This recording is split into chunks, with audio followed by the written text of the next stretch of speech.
Hello guys, this is your friend Naruto Audio Fanfics and we are back with a new fanfic. Which is what if Temari joined Naruto and Jiraiya's training trip? Part 1. And if you enjoy this fanfic then please press the like button and subscribe to my channel for more fanfic like this. And now let's start the fanfic. Naruto Uzumaki Genin of Konoha and now student of Jiraiya has just left the village for his 3-year training trip with his brand new sensei Jiraiya the Toad Sage. While in most cases he would scream MIMG about getting Sasuke back from Orochimaru or talking about his crush Sakura, but Naruto finds himself thinking about what Jiraiya had told him when he was in the hospital. Flashback. Naruto has finally been left alone after Tsunade and Shizune had finished healing his injuries and has finished talking to Sakura. "You're an idiot, Naruto," said Kyuubi in a deadpan tone. Naruto then lets out a sigh of annoyance. Kyuubi then growls at Naruto from his mindscape, "Don't you sigh at me, you pathetic brat," roared Kyuubi in his usual angry tone. Naruto rolls his eyes at the Biju. "What do you want, Fox?" "I'm tired," sneered Naruto in exhaustion. Usually in a few hours or DSY he would be ready to go, but after the long fights with Kimimato, Tayuya, and Sasuke, Naruto finds himself tired. Kyuubi growls at his jailer in annoyance. The large Biju sometimes wondered what he'd do to be cursed with an idiotic shinobi like Naruto. "I don't care if you are near-death brat. You will listen to me, you ungrateful sack of meat," roared Kyuubi. Naruto rolled his eyes at the loud voice being the Kyuubi no Kistune. "Fine, what do you want?" asked Naruto. "You're an idiot," said Kyuubi, causing Naruto to gain a sweat drop on the side of his head. "You purposely allowed yourself in a situation where you almost die, and for what? For some arrogant brat and that annoying teammate, of course," yelled Kyuubi. Ye Fox then cuts off the link. The fox sits in his cage growling in annoyance. Jiraiya then walks in the room with a serious face, which had shocked Naruto since the only time he's ever seen Jiraiya serious is when he saw Itachi and Kisame and when he encountered Orochimaru for the second time. "Hey Naruto, how you feeling?" asked Jiraiya in a solemn expression. Naruto gives Jiraiya a wide smirk. "I'm feeling good, Dadbayo," yelled Naruto. Jiraiya nods his head. He then stands up and walks over to Naruto and taps Naruto's arm. He then releases a scream of pain. He then releases a sigh. "Naruto, you overused your chakra," said Jiraiya looking at the blonde Uzumaki. Naruto then gains a confused expression. "Huh, what are you talking about, Ero Sanin?" asked Naruto, who has a deadpan expression and has a expression of lost. Jiraiya then runs his hands through his long white hair. "What I mean is that you pushed your body to its absolute limits. While training this might be good, but in the heat of the enemy it can become fatal. Naruto, you're even lucky to be alive," said Jiraiya as he sits across from the genin. "Huh, why wouldn't I be alive? I never give up, Dadbayo," declared Naruto. "You're lucky to be alive because that last jutsu and using Kyuubi chakra when you barely had any chakra left could have ended your ninja kara permanently," said Jiraiya, which had shocked Naruto beyond belief. The knucklehead shinobi couldn't believe it. He could have died, but the hard-headed part of him was telling he'll never give up until he brings Sasuke back and becomes the Hokage. "While I came here to tell you the dangers of overusing your chakra, I wanted to talk to you, Naruto," said Jiraiya in a tone that held no joking. Naruto raised an eyebrow at Jiraiya. "What do you want to talk about, Ero Sanin?" asked Naruto in curiosity. While he had his face wrapped in bandages, Jiraiya still knew the bandage genin had raised his eyebrow at him.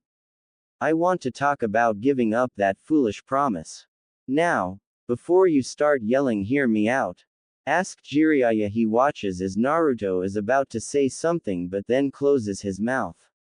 "I know of your Nindo way to never break a promise, but you are making same mistake Sabutobi-sensei and myself made while concerning Orochimaru. But Naruto, you should know Orochimaru wasn't the cruel, cold, and evil shinobi.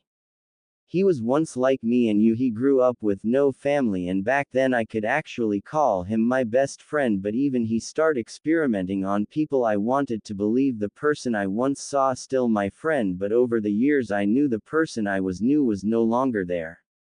And because of my most regrets due my feelings, thousands of innocent have died. I just don't want you to make the same mistake as me.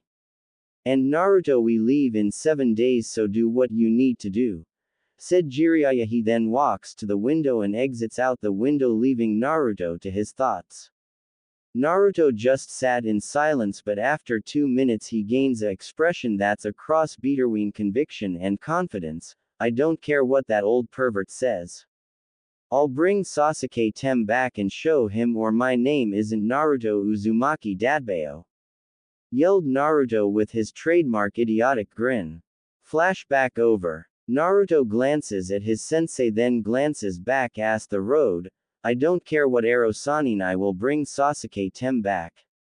I always keep my promises, thought Naruto. He then glances back at Jiraiya and squints his eyes at the white-haired sage. Arrow Sanin, where are we going? Can you teach me a new jutsu? I want to spit acid out of my mouth. No, wait, I want shot lava out of my eyes, yelled Naruto. Jiraiya grins at Naruto excitement. How about no and no? Besides, I'm not teaching you anything until you master the Rasengan, said Jiraiya in a tone that gave no room for an argument. Naruto then lets out a loud whine. But I have learned the jutsu, and where are we going? Asked Naruto with a pout. Jiraiya scoffed at Naruto, not in an arrogant manner but in a joking manner. Naruto, you still have to use a clone to create the Rasengan. Until you can truly create the Rasengan with one hand, then we can start talking about what's next to teach you Gaki, said Jiraiya. Naruto glares at Jiraiya with a pout. No fair. Hey, wait a minute. You never said where we're going, arrow Sanin, exclaimed Naruto. Jiraiya just rolled his eyes at Naruto's impotentness. I heard you the first time, Naruto. I just choose not to listen to you. And will stop calling me arrow Sanin, it's embarrassing, whined Jiraiya. Naruto crosses his arms. Never. Unless you stop writing those perverted books, said Naruto in a defiance tone. Jiraiya glares down at Jiraiya with a smirk. Never. Your tiny brain can't concept the wonders of each of my masterpieces, yelled Jiraiya with a full-blown grin. He then loses the grin and gains a serious expression. And we are going to Sunagaku. That is the first stop we need to take. I guess you can say it's like a side mission ordered by Tsunade Hime, said Jiraiya. He turns to Naruto, who has a million-watt smile. Naruto then begins to bounce up and down like a child on a sugar rush. We're going to Suna, that's awesome. I can see Gaara, come on, arrow Sanin, we're wasting daylight, yelled Naruto as he begins to start running, then turns to Jiraiya with a nervous expression. Where's Suna again? Asked Naruto, who has a large sweat drop on the side of his head. Jiraiya facepalms at Naruto's rash excitement. Okay, note to self, get the rashness in his running into battle without thinking out of his head. The brat will last longer in the world, thought Jiraiya. Naruto, let me lead the way, said Jiraiya as he walks past Naruto, who quickly follows right behind him. So, why are we going there? Asked Naruto in a curious tone. While he was happy he gets to see his fellow Jinchuriki, he was also curious, why are they going there? I guess you can say we are going there for a political mission, but also this contains about your future training you will have, said Jiraiya in a serious tone. Naruto gazes at Jiraiya's expression, wondering what the perverted sage is thinking about. But he then shrugs his shoulders. Probably something perverted, no doubt, thought Naruto as he places his hands behind his head, but Naruto couldn't be any more WTONG he was. Flashback. Inside the Hokage office you would usually see Tsunade going through mountains of papers, drinking various of bottles of sake, or taking naps, but not today. Tsunade can be seen staring at Jiraiya with a serious expression, who's sitting across from her. Jiraiya, I must know what you will be doing on this training trip. asked Tsunade. Jiraiya lets out a sigh. Originally I was planning on having Naruto complete the Rasengan, and the shadow clone technique Kage no Bunshin working on his taijutsu, and focusing on him controlling Kyuubi's chakra, but that isn't going to work. So I'll have to take another approach, said Jiraiya as he grabs a notebook and start writing in it, but it isn't the notebook she's familiar with. Tsunade raised her eyebrow. What do you mean a different approach? Asked Tsunade, narrowing her hazel eyes at Jiraiya. Jiraiya then gives her an all-knowing look. Tsunade Hime, are you really asking me this question? You've seen how he fights. His taijutsu is piss poor. The only ninjutsu he knows is Kage no Jutsu, Sexy Clone Technique, Warok no Jutsu, Summoning Technique, Kuchio's Summoning, and Rasengan. Naruto hasn't even learned all the chakra exercises, and the boy probably doesn't even know he has a secret talent for Fuinjutsu or what chakra papers are. Tsunade, you can't deny that he has been trained poorly, said Jiraiya. Tsunade lets out a tiresome sigh. Even though Naruto isn't there physically, it seems like just talking about the knucklehead shinobi is giving the Senju Kage a headache. Agreed, these holes in Naruto should have been corrected months ago. I will personally look into it. I can't have someone like Naruto being killed on the next high-class mission while his team was able to complete the wave, his fight against Gaara, and his mission with the protection of Princess Yukie Fujika's. The next time he won't be lucky, said Tsunade as she massages the temple of her forehead. You know this is all Kakashi's fault, right? Stated Jiraiya. Tsunade then glares at Jiraiya. Jiraiya, what are you talking about? How is this Kakashi's fault? Asked Tsunade. Jiraiya then begins to tap the giant scroll that's placed next to him. Come on Tsunade, it shouldn't be hard to figure out. Kakashi openly favored Sasuke over Naruto and the pink-haired girl. You and me know how much Kakashi would try to repay Obito even if he had to ignore G-sensei's son. And we both know that Minato never favored Obito, Rin, or Kakashi, said Jiraiya. Tsunade leans back in the chair letting out a sigh. Alright Jiraiya, you're right about Kakashi. It's pretty obvious that he shouldn't favor one student over another. It could cause problems, but it's already too late for that, said Tsunade. Jiraiya nods his head in agreement. If only Minato or his teammates could see him now, thought Jiraiya. He then turns to Tsunade and glances down at her. Tsunade, what are you going to do about the pink-haired one? She's obviously incredibly weak even for Genin standards. Not to forget she's hopelessly obsessed with Sasuke and has her own fangirl delusion making her believe she's in love with him and having this false image of Sasuke, stated Jiraiya.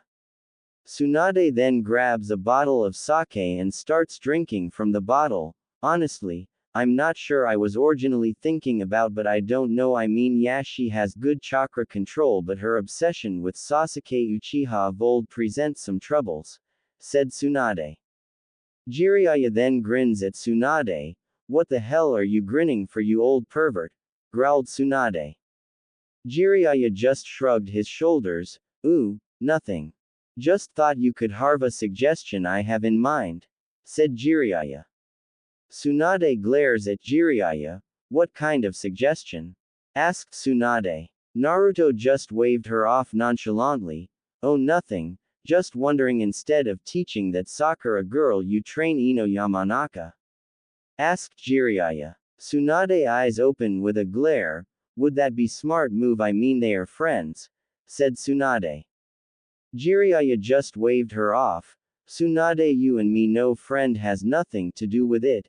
After, if that was the case, Orochimaru would have been the Yondaime Hokage and not my former student Minato. While her taijutsu is poor, but that's not really surprising since her clan focus on their mind jutsus, but other than that she's quite intelligent, more level-headed, and is better with coming up with plans on the fly. Also, her chakra control is better, good probably thanks to her dad and Asuma. Besides, you know I'm right, grinned Jiraiya.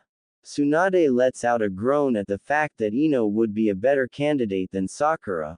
Alright, alright you win you damn pervert that Ino girl would make a better student also with her clan jutsu she'll be able to do some true grand-breaking techniques. But back to Naruto what will you be doing you I care about as family but also as an asset, said Tsunade. Jiraiya nods his head, true but also he probably is the last remaining family you got after all both the Uzumaki and Senju are cousins so in a way you are the only family he probably has but we are getting off track. As I was saying I want to find out what his nature chakra first then I'll start teaching him the true power of the Kage no Bunshin. I believe with the full mastery of the clones he calls not only successfully learn the Rasengan but also go into the next type of Minato's jutsu, and I want to teach him the Hiraishin no Jutsu Flying Thunder God Jutsu, I also want him to learn this, said Jiraiya pulling out a medium-sized red scroll that has the word toxic in kanji. Tsunade narrows her eyes at Jiraiya, I have some questions that needs to be answered, said Tsunade. Jiraiya nods his head, that's fair, said Jiraiya.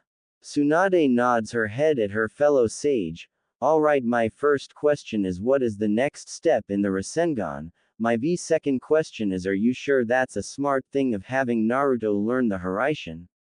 And my third question is what's in that scroll? Asked Tsunade in suspicion as she glares at Jiraiya. Jiraiya continues to grin at Tsunade.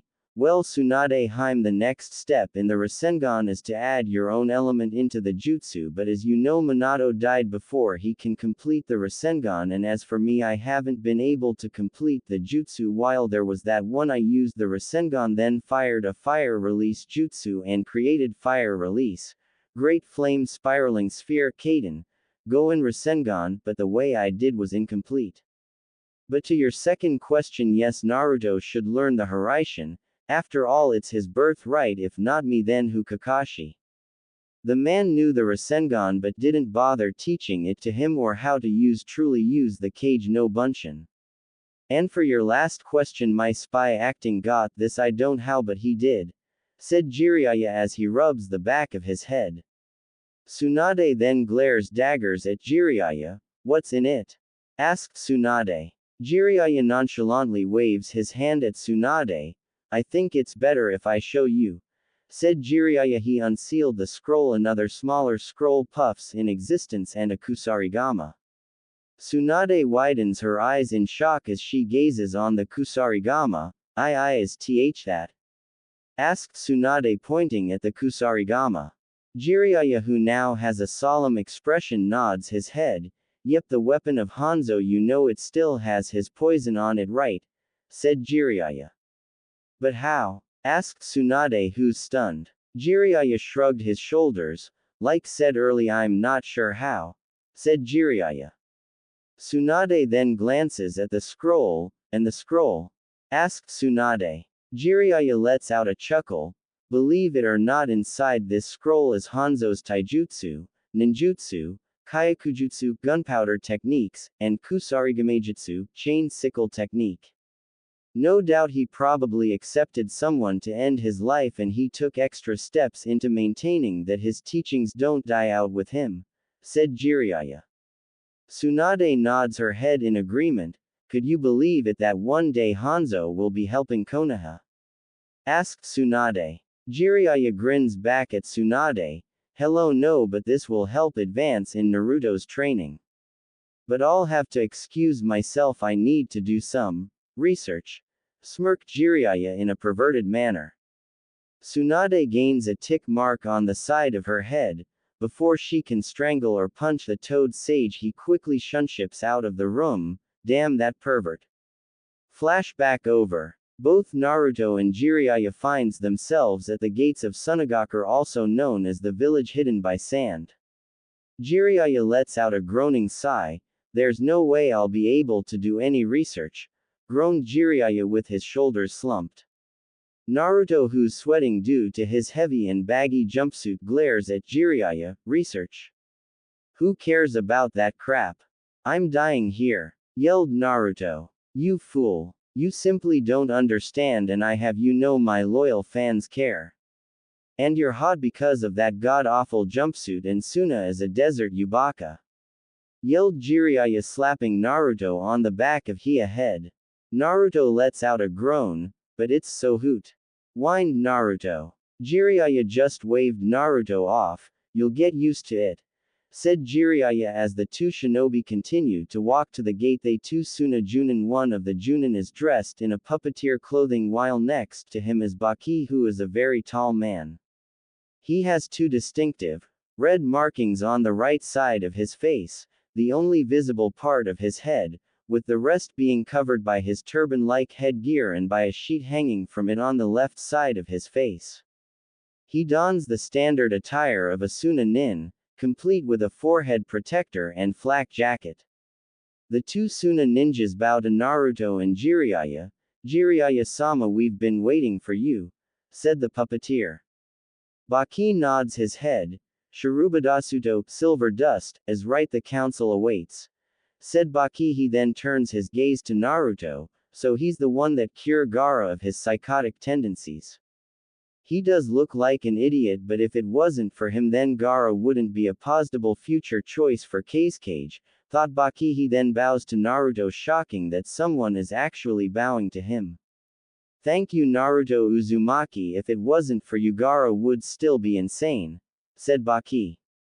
Naruto rubs the back of his head, it's no problem.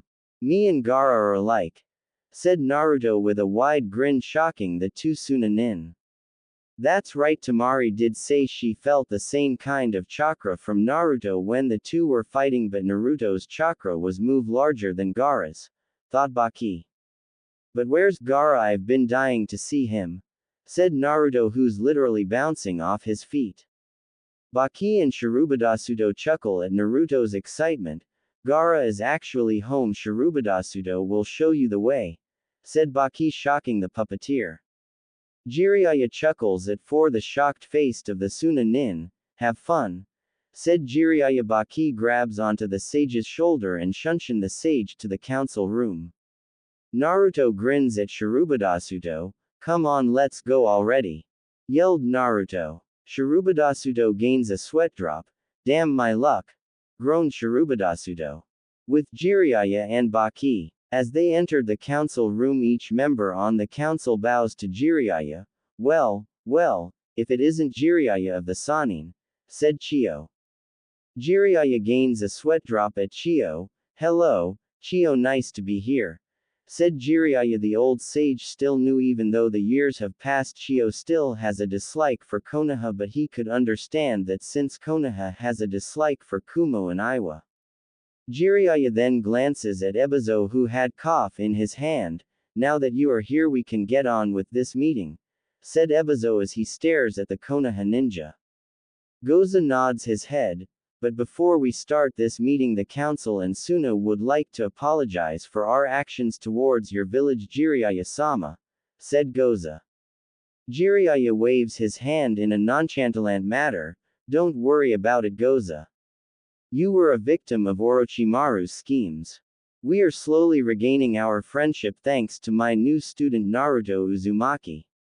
Chio then gains a shocked expression at remembering that a genin had a hand in curing Gaara. If I may, could I ask you something?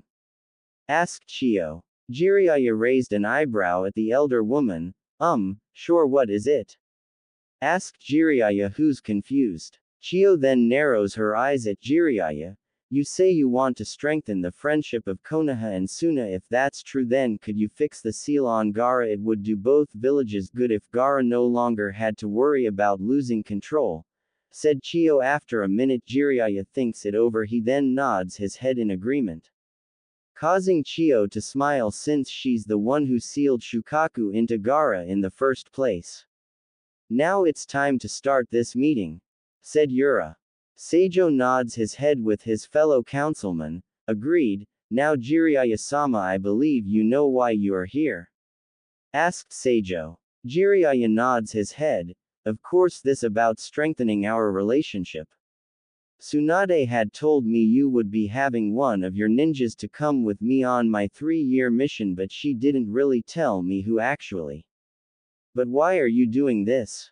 Asked Jiraiya. We doing this so the bond between our villages could be stronger, said Chio in a personally tone. Yura nods his head agreeing with his elder. This is a repaying our debts to Konoha for not canceling the treaty. And the person we've decided who should go with you is Temari of the Sand, daughter of the late Yondaime Kazekage Rasa, said Jura in a serious tone. Baki nods his head in agreement.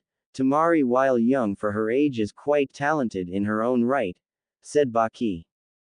Jiraiya nodded his head. Yeah, I remember watching her fight against Shikamaru. She almost had him, and her wind release is quite powerful, said Jiraiya. Thank you, Jiraiya. We make sure our shinobi are well trained and ready to go out on missions, but Tsunade had also say you have important information for us. Is that correct, Jiraiya-sama? Asked Ebizo. Jiraiya nods his head, gaining a serious expression. Have any of you heard of the Akatsuki? Asked Jiraiya. Each of the councilmen shook their head negatively. The Akatsuki is organization made out of S-class shinobi. There is to obtain all 9 biju. Their intentions are unknown, but there are 2 members we know of, and that is Itachi Uchiha and Kisame Hoshigaki, said Jiraiya. Each of the councilmen narrows their eyes at hearing about the Akatsuki. Baki narrows his eyes in suspicion. What could the Akatsuki want with the biju? Whatever their reason can't be any good, thought Baki. He then turns to Jiraiya. So, what should we do, Jiraiya-sama? Whatever plan this Akatsuki has won't be good, said Baki in a cold tone. Jiraiya nods his head in agreement. True, we can't allow the Akatsuki to gain control of the biju. It will only mean more trouble for us as a whole, but I suggest both the leaf and sand start to strengthen our shinobi. But I do know one thing, the Akatsuki will start making their move within 3 years, said Jiraiya. Everyone looked shocked while they found out Itachi and Kisame are part of the Akatsuki, has everyone wondering.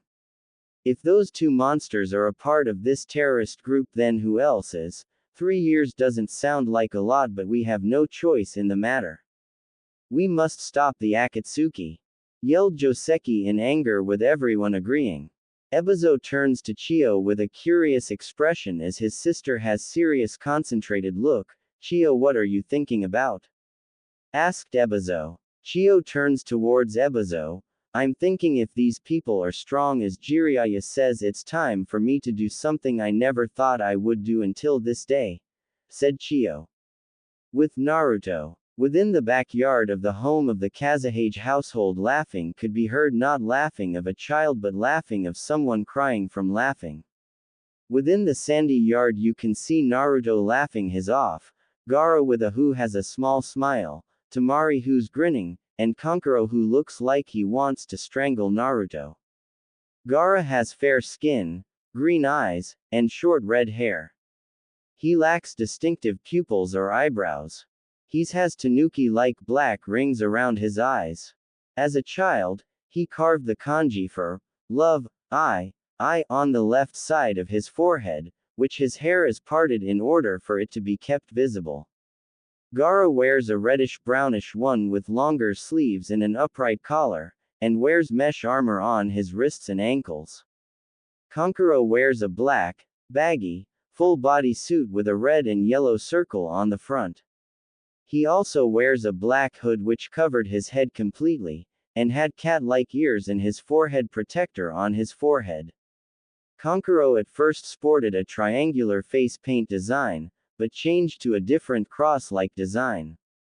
Temari has teal eyes and sandy blonde hair, which is gathered into 4 consecutive pigtails. She wears a long-sleeved purple blouse under a gray top, a dark blue skirt, and a longer sash arranged in a bow. Are telling me that ahahaha Kankuro used to take your makeup and put it on myself. Laughed Naruto, who has tears are lolling down his face. Temari has a wide grin. Yep, what did you used to say? Asked Temari as she places her finger on her chin. She then gains a smirk. Oh yeah, now I remember, he would say, fear me the great and stunning Kankuro-sama. Master of puppets. Or something like that, said Temari as she shrugs her shoulders. Naruto then begins laugh silently with fresh tears rolling down his face. Kankuro glares at Naruto but Naruto pays him no mind. He then turns to Temari. Damn you woman! Roared Kankuro. I also find it quite amusing, said Gaara, causing Kankuro to face foe. Why must you always make my life so damn difficult, Temari? Groaned Kankuro. Because you make it so easy, said Temari in a teasing manner. Make up, boy, whispered Naruto. He then growls at Naruto. I am now in Yubaka, roared Kankuro. Temari lets out a giggle. Hey, make up, boy. You know I like that name. From now on you will be called Mekuapu boy, make up boy, said Temari. Never, yelled Kankuro. Gaara, who's drinking some tea, stares at Kankuro. I like it, said Gaara. The four genin then hear footstep. They turn around and see Jiraiya and Baki. Baki, Jiraiya finished with the meeting? Asked Gaara. The two shinobi nods their head. There's something we need to tell you but before that Jiraiya-sama needs to check Summerhang out, said Baki, causing the genin to give the sage and Junin a questionable stare. Jiraiya Thrn pulls out some chakra induction papers, said Kankuro in a confused tone, wondering why Jiraiya has those papers. Naruto glances at Kankuro. Chakra induction papers? What's that? Asked Naruto. Baki turned towards Naruto. Naruto, every person's chakra has an affinity towards one of the 5 basic nature transformations. Affinity can at times be genetic, or at least common to a particular family. Most members of the Uchiha clan have an affinity towards the fire nature. One's affinity can be determined using pieces of paper made from a special type of tree that is grown and fed with chakra. When this so-called chakra induction paper, Chakura Kanashi, is exposed to even the slightest hint of chakra, it reacts according to the chakra's latent element, fire. The paper will ignite and turn to ash, wind the paper will split in two, lightning the paper will wrinkle, earth the paper will turn to dirt and crumble away, and water the paper will become damp, said Baki in a lectured tone. Naruto then gains a confused expression, causing everyone to shake their head negatively at Naruto's idiocy. Naruto, just pour your chakra into those papers, then you'll find out which is your element affinity. Basically, if you have fire you can use fire release, explained Temari in a professional tone. Naruto then gains an understanding expression. I get it now, grinned Naruto. He Thrn turns towards Temari. Thanks, Temari-chan, grinned Naruto. Temari just shrugged her shoulders. Jiraiya hands Naruto the paper and as instructed he pours some chakra into the paper. The paper splits into surprising everyone, so, he has wind release just like Gaara and Temari, not to mention he's from Konoha, which is rare, thought Kankuro. But to Kankuro's and everyone's face goes into shock as each of the two pieces becomes damp and crumbles into dust. No way, he has wind, futon, earth, doden, and water release, Sweden, yelled a surprised Kankuro. Gaara smiles at his friend. You continued to amaze me, said Gaara. Naruto rubs the back of his head nervously. Thanks, Gaara, said Naruto with a sheepless smile. Now that we have got that done, it's time to drop the bomb on you, Temari, said Baki, having the genin attention. Jiraiya turns to the female Suna Kunoichi. Your council has declared that you to be joining Naruto and I on our 3-year training trip, said Jiraiya. Baki turned towards Naruto. Naruto, every person's chakra has an affinity towards one of the 5 basic nature transformations. Affinity can at times be genetic, or at least common to a particular family. Most members of the Uchiha clan have an affinity towards the fire nature. One's affinity can be determined using pieces of paper made from a special type of tree that is grown and fed with chakra. When this so-called chakra induction paper, Chakura Kanashi, is exposed to even the slightest hint of chakra, it reacts according to the chakra's latent element, fire. The paper will ignite and turn to ash, Wind the paper will split in two, lightning the paper will wrinkle, earth the paper will turn to dirt and crumble away, and water the paper will become damp, said Baki in a lectured tone. Naruto then gains a confused expression, causing everyone to shake their head negatively at Naruto's idiocy. Naruto, just pour your chakra into those papers, then you'll find out which is your element affinity. Basically, if you have fire you can use fire release, explained Temari in a professional tone. Naruto then gains an understanding expression. I get it now. Grinned Naruto. He turns towards Temari. Thanks Temari-chan, grinned Naruto. Temari just shrugged her shoulders. Jiraiya hands Naruto the paper and as instructed he pours some chakra into the paper. The paper splits into surprising everyone, so, he has wind release just like Gaara and Temari, not to mention he's from Konoha, which is rare. Thought Kankuro, but to Kankuro's and everyone's face goes into shock as each of the two pieces becomes damp and crumbles into dust. No way, he has wind, futon, earth, doden, and water release, Sweden, yelled a surprised Kankuro. Gaara smiles at his friend. You continued to amaze me, said Gaara. Naruto rubs the back of his head nervously. Thanks Gaara, said Naruto with a sheepless smile. Now that we have got that done, it's time to drop the bomb on you, Temari, said Baki, having the genin attention. Jiraiya turns to the female Suna Kunoichi. Your council has declared that you to be joining Naruto and I on our 3-year training trip, said Jiraiya. Recap end. Gaara just stares at Toad Sanin with a surprised expression on his face with his green-colored eyes shot open wide. Kankuro just stares at Jiraiya with a stunned look on his war-painted face, and Temari stares at Jiraiya with shocked and disbelief expression. WHWH what? BB but. Why? Stuttered Temari, who's shocked beyond belief, but as for Naruto he just stand in confusion, not even knowing Temari is coming with him on his 3 training trip. Naruto stares at Jiraiya with a confused look. Hey. What the hell, Ero Sennin? I thought you were only training me, yelled Naruto. Jiraiya then hits Naruto on top of his head. Quit calling me that brat, yelled Jiraiya. He then turned towards Temari with a serious expression. He then turned towards Baki. Baki, since she's your student, I believed you're the one who should tell her, said Jiraiya as he stares at the Suna Junin. Baki nods in agreement.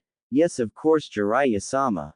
Temari, the council has decided you will go on a 3-year training mission. This is also a mission for you to grow strong enough to protect the village, said Baki in a serious tone. Temari narrows her eyes at Baki. But why would I need to leave the village, Baki-sensei? There's something you're not telling me, stated Temari with glare. He then released a hollow chuckle. Always the perceptive one, Temari. The reason you must leave and train with Jiraiya-sama is because there's a group of S-ranked ninjas after Naruto and Gaara. No, that wouldn't be right. They're after what each has their biju. As far as we know, the only members of this group are Itachi Uchiha and Kisame Hoshigaki, said Baki, shocking the 3 siblings. Gaara glares at Baki, not the same level of glare as it was once, but still a notable glare. What are they called? Demanded Gaara with his eyes becoming cold. But Baki doesn't back down. They call themselves Akatsuki. We're not sure of their motives, but both Konoha and Sunagaku must be strong enough to handle the threat, said Baki.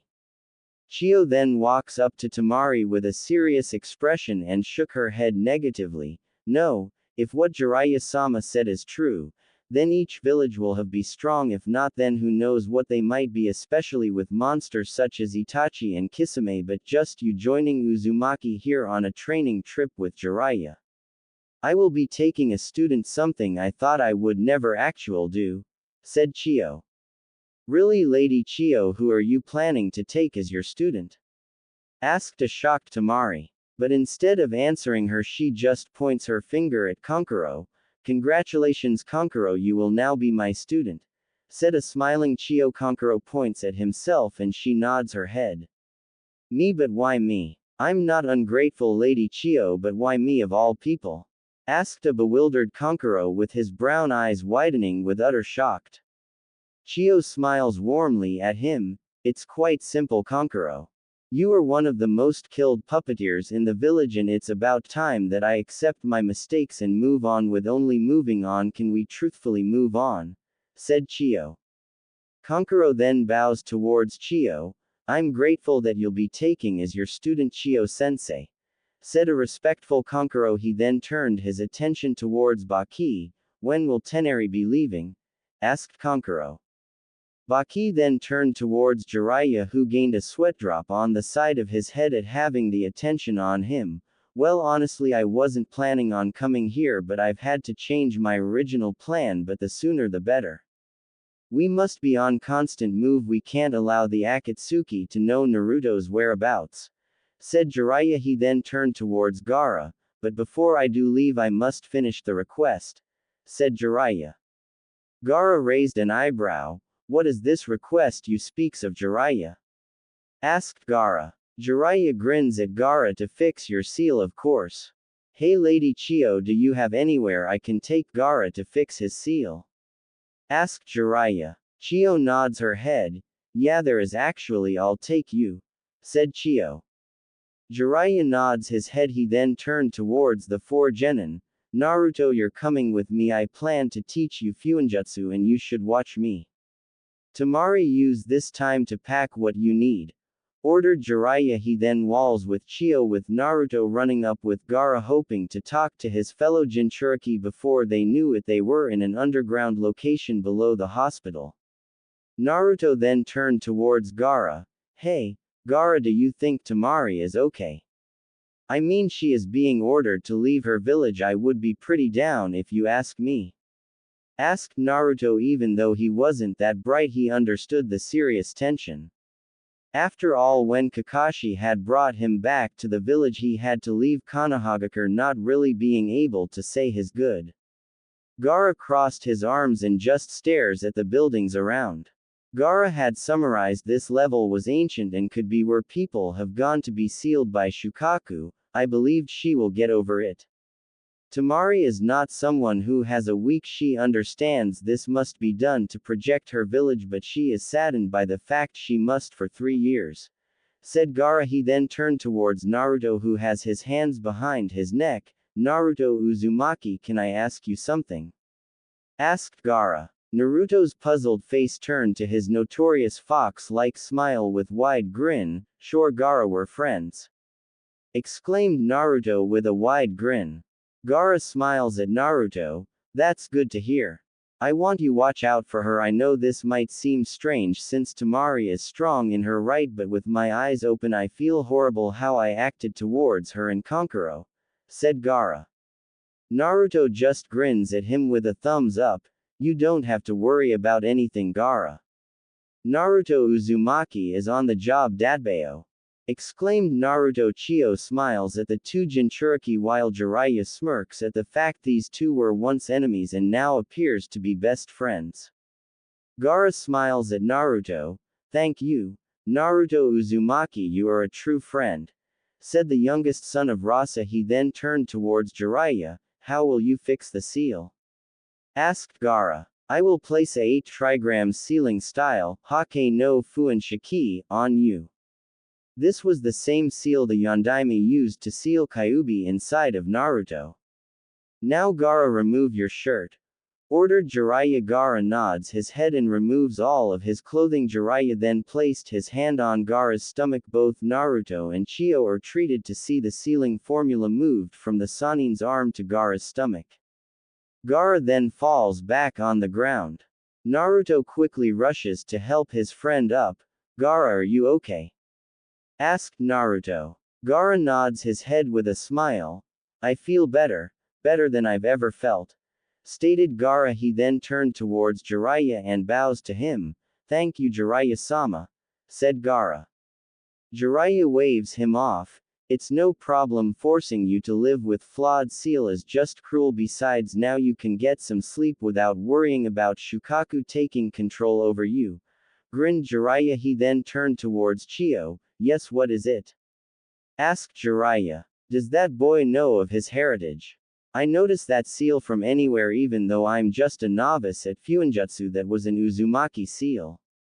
Whispered Chio. Jiraiya shook his head negatively, at which shocked Chio since she believed the child deserves to know of his origin. After all, when she was younger, the Uzumaki clan were nothing to joke about, and their Fuinjutsu were the most powerful. No one could match them in Fuinjutsu.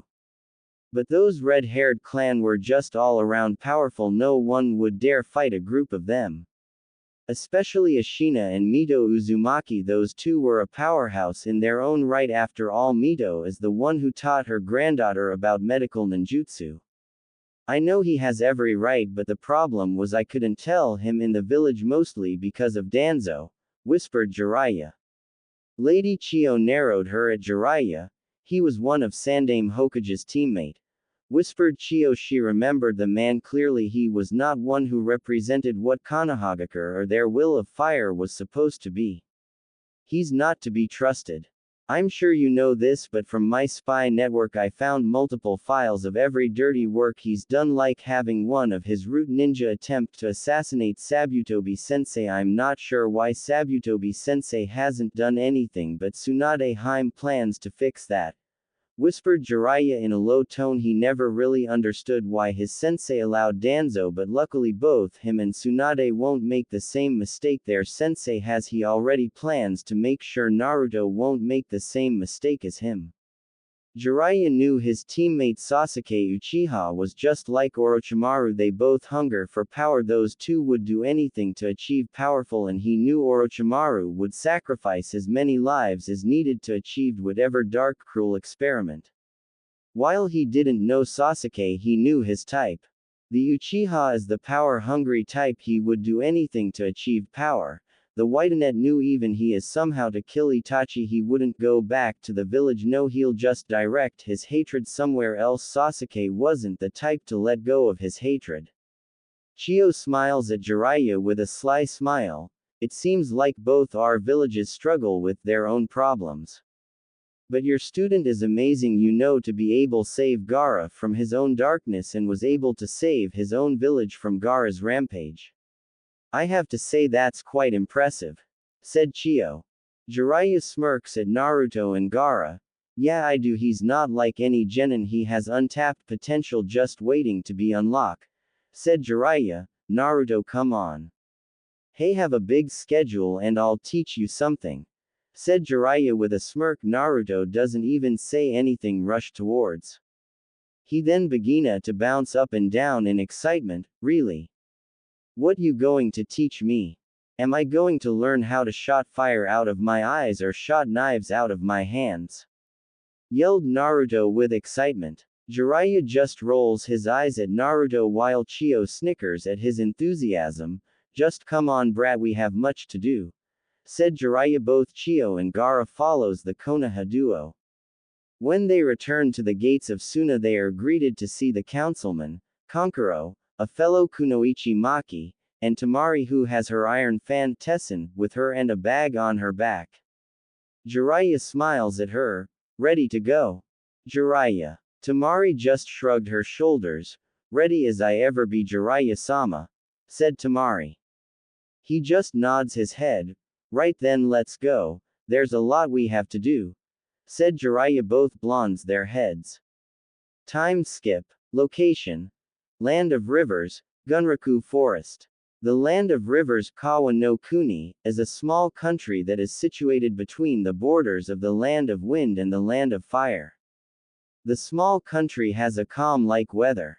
Most say this country is a country of spring with large and wide grass fields, medium-sized trees but don't overshadow the land such as the trees in Konohagakure. Even the very mountains are covered in grass. Temari stares at Jiraiya. So, what will you be teaching us?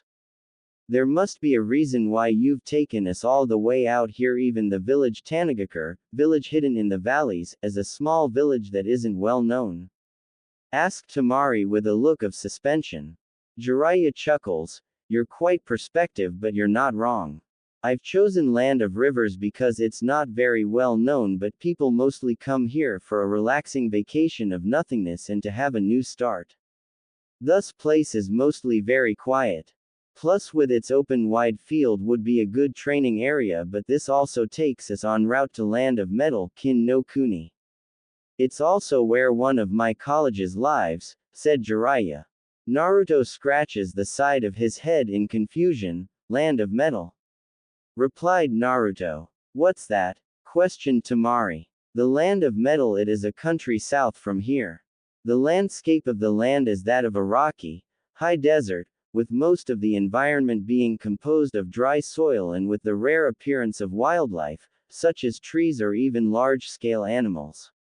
Manegakure, hidden in the mountain peak, also known as village hidden by the ridge, or Hidden Ridge Village, is an hidden shinobi village in the land of several villages. Instead of a cage, the village's highest standing individual is the village leader, Sato Osa.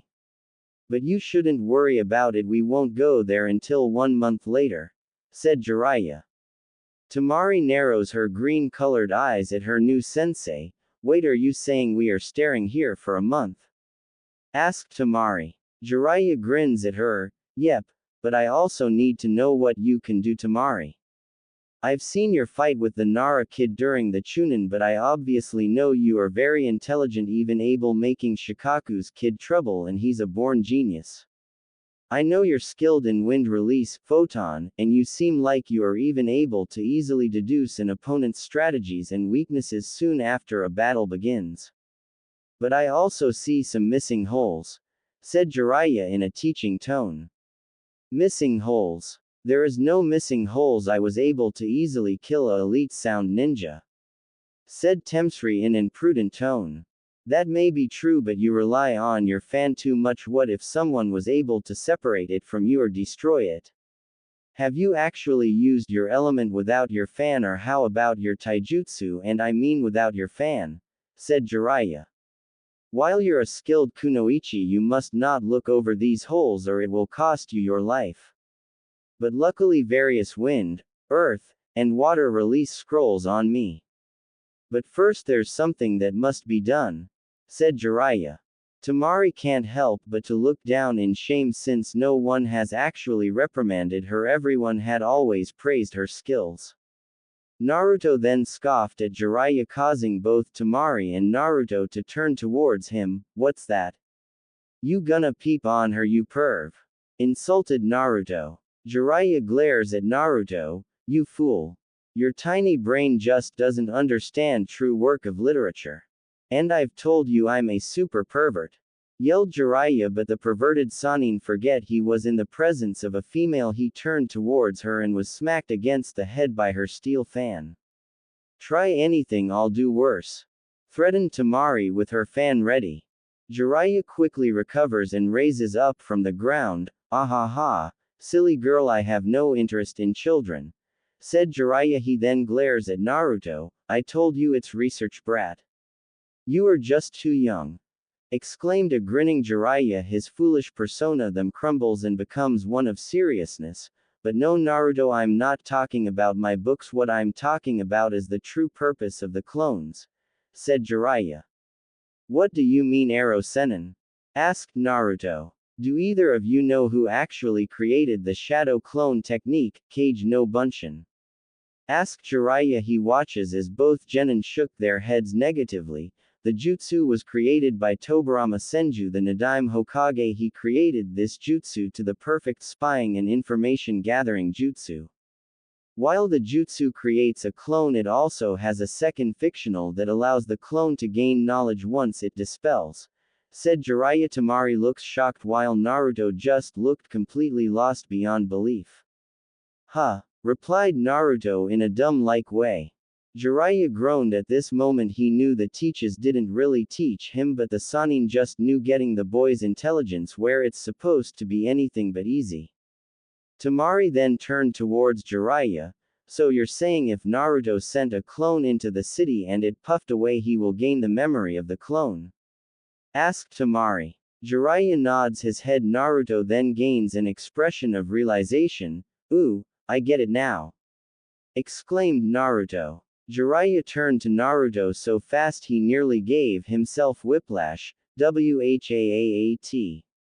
You understand her example and not mine, roared Jiraiya. Naruto grins at Temari. He then turned towards his Toad sensei. Yep, I sure do. She makes it easy to understand, said Naruto with a bright grin on his whiskered cheeks.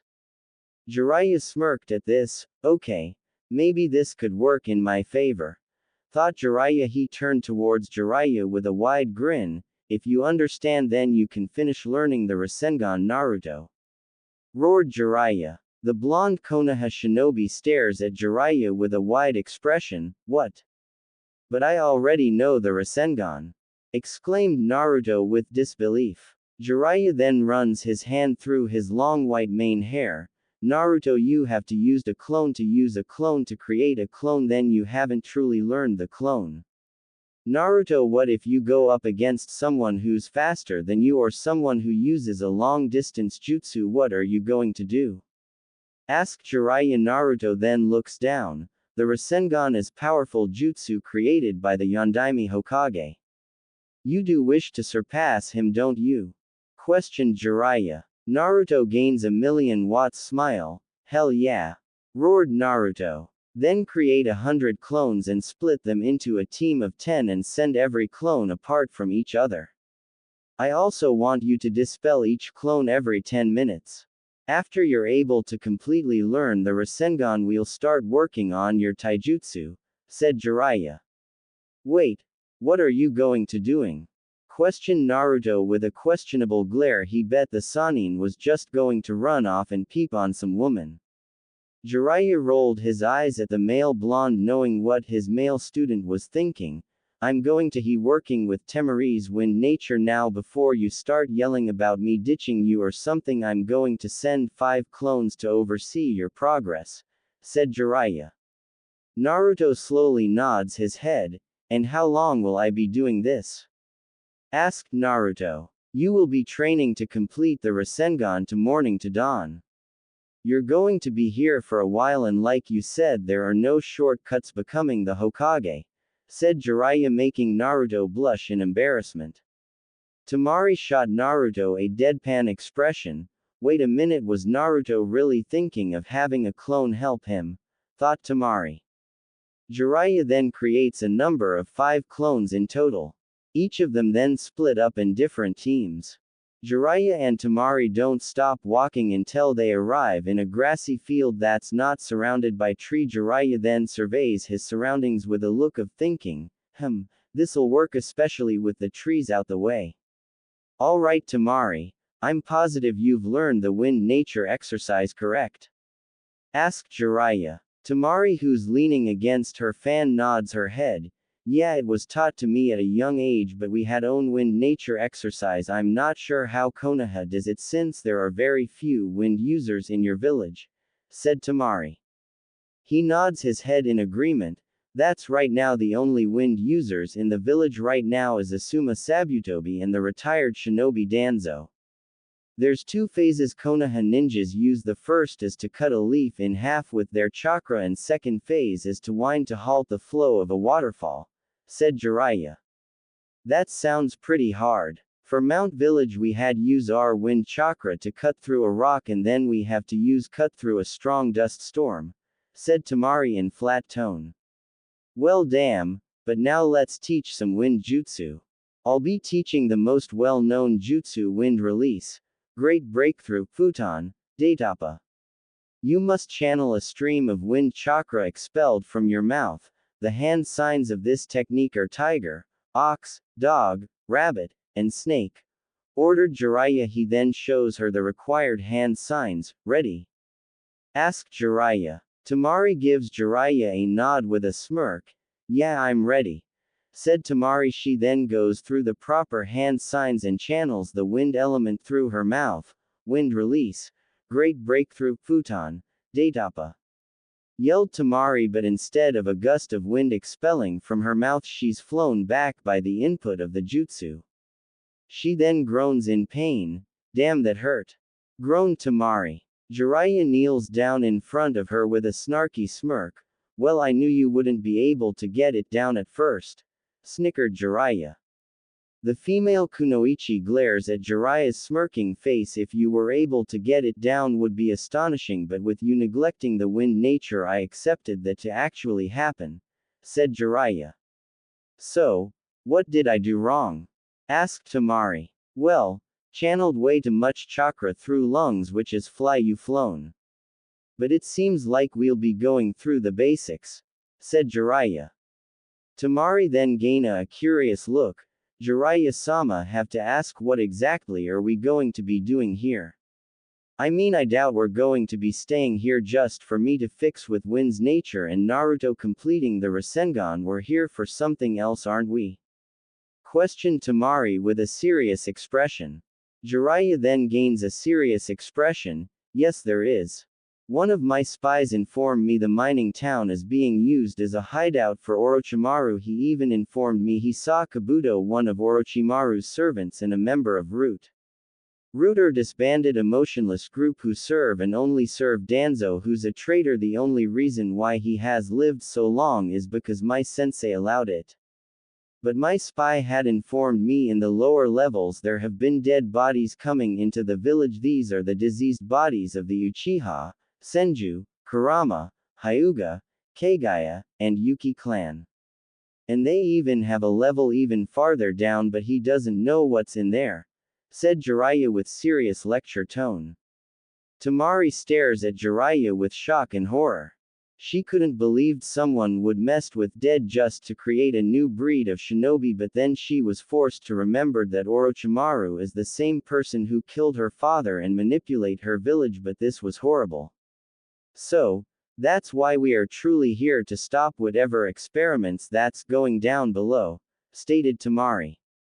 Yeah, that's right, this would be an A- rank mission. I'm not how much your espionage skills are, but I'll be training both you and Naruto in assassination, said Jiraiya. She raised an eyebrow at Jiraiya.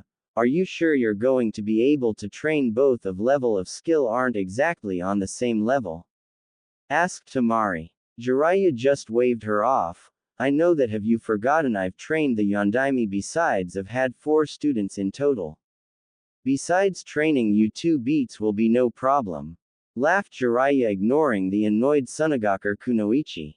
Back in Konoha, Tsunade stares at Sakura with a hardened glare while the young pinknet just looks surprised and confused. She then shifts her shoulders in a nervous manner as she's being glared at by the Senju woman. Tsunade-sama, I didn't quite hear you. Can you repeat that? Asked Sakura in a respectful tone. Tsunade mentally sighed, hoping what she's doing is right. You heard me loud and clear, Sakura.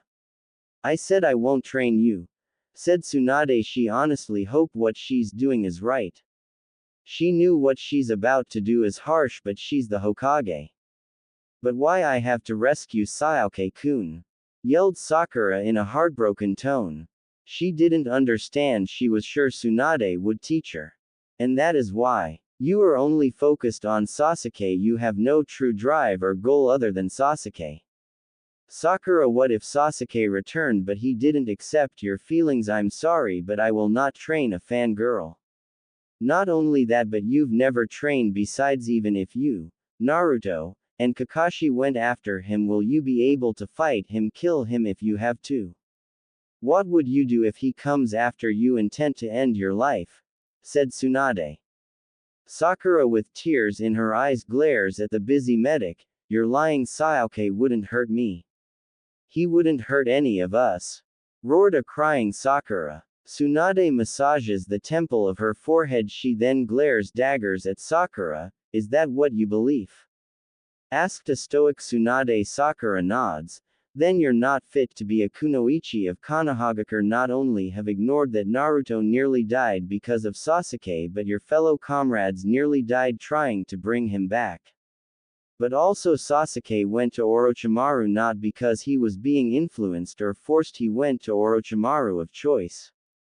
I'm sorry, Sakura, but I will be forced to put him in the bingo book from no one. Sasuke Uchiha is a missing nin and traitor.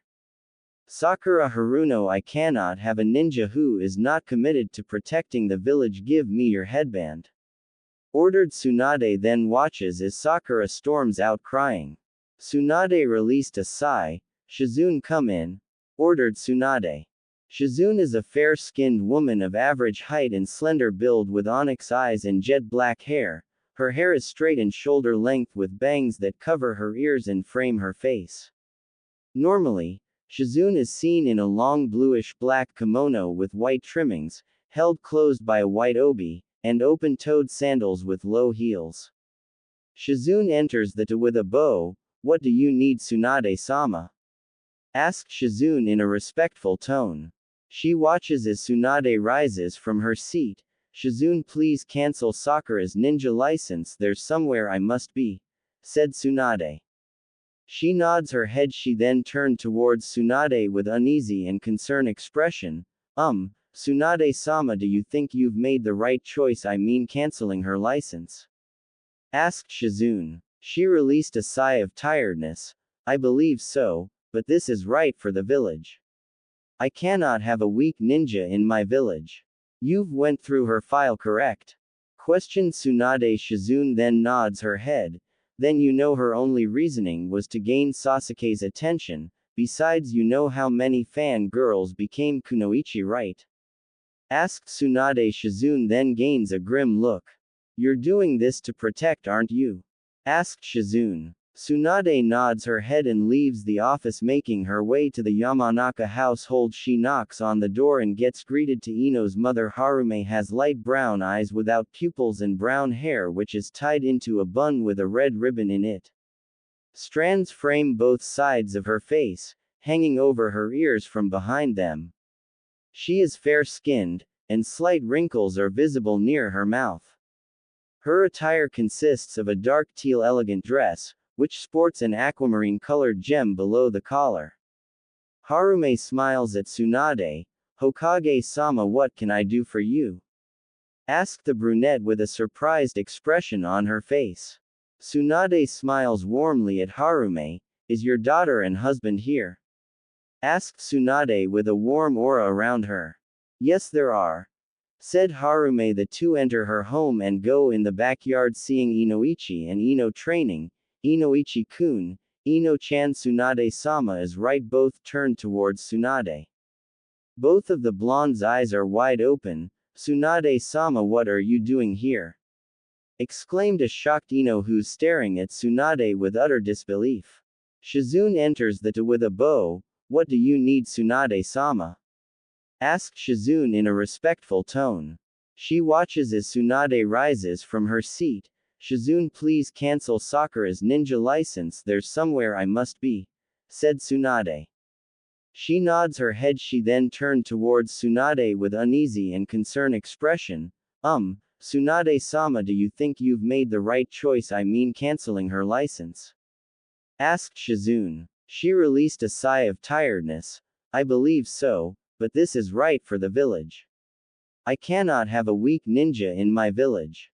You've gone through her file, correct? Questioned Tsunade. Shizune then nods her head. Then you know her only reason to be a ninja was to gain Sasuke's attention. Besides, you know how many fangirls became kunoichi, right? Asked Tsunade. Shizune then gains a grim look.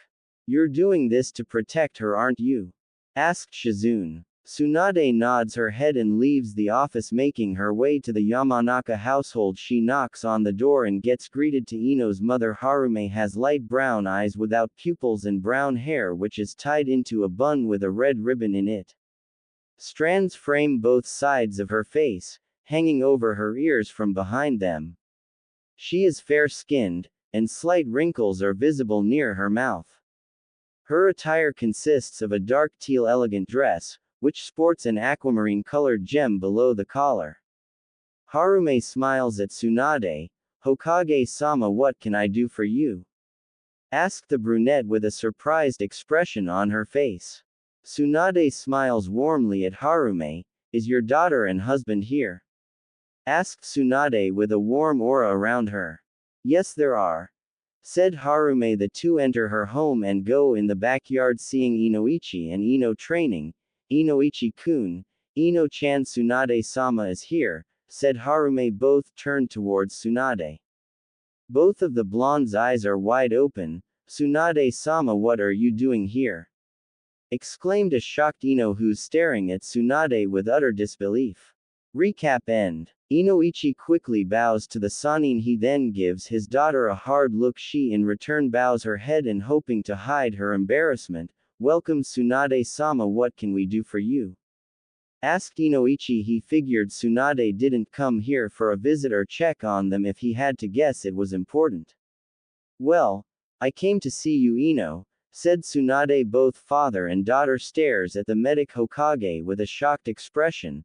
Before I tell you why I came, there's a question I have. If you answer right, then I'll explain why I'm here and why I have sought you out, explained Tsunade. Ino can't help but fidget around in a nervous manner. Tsunade smiles at her. My question is quite simple actually. What is your goal?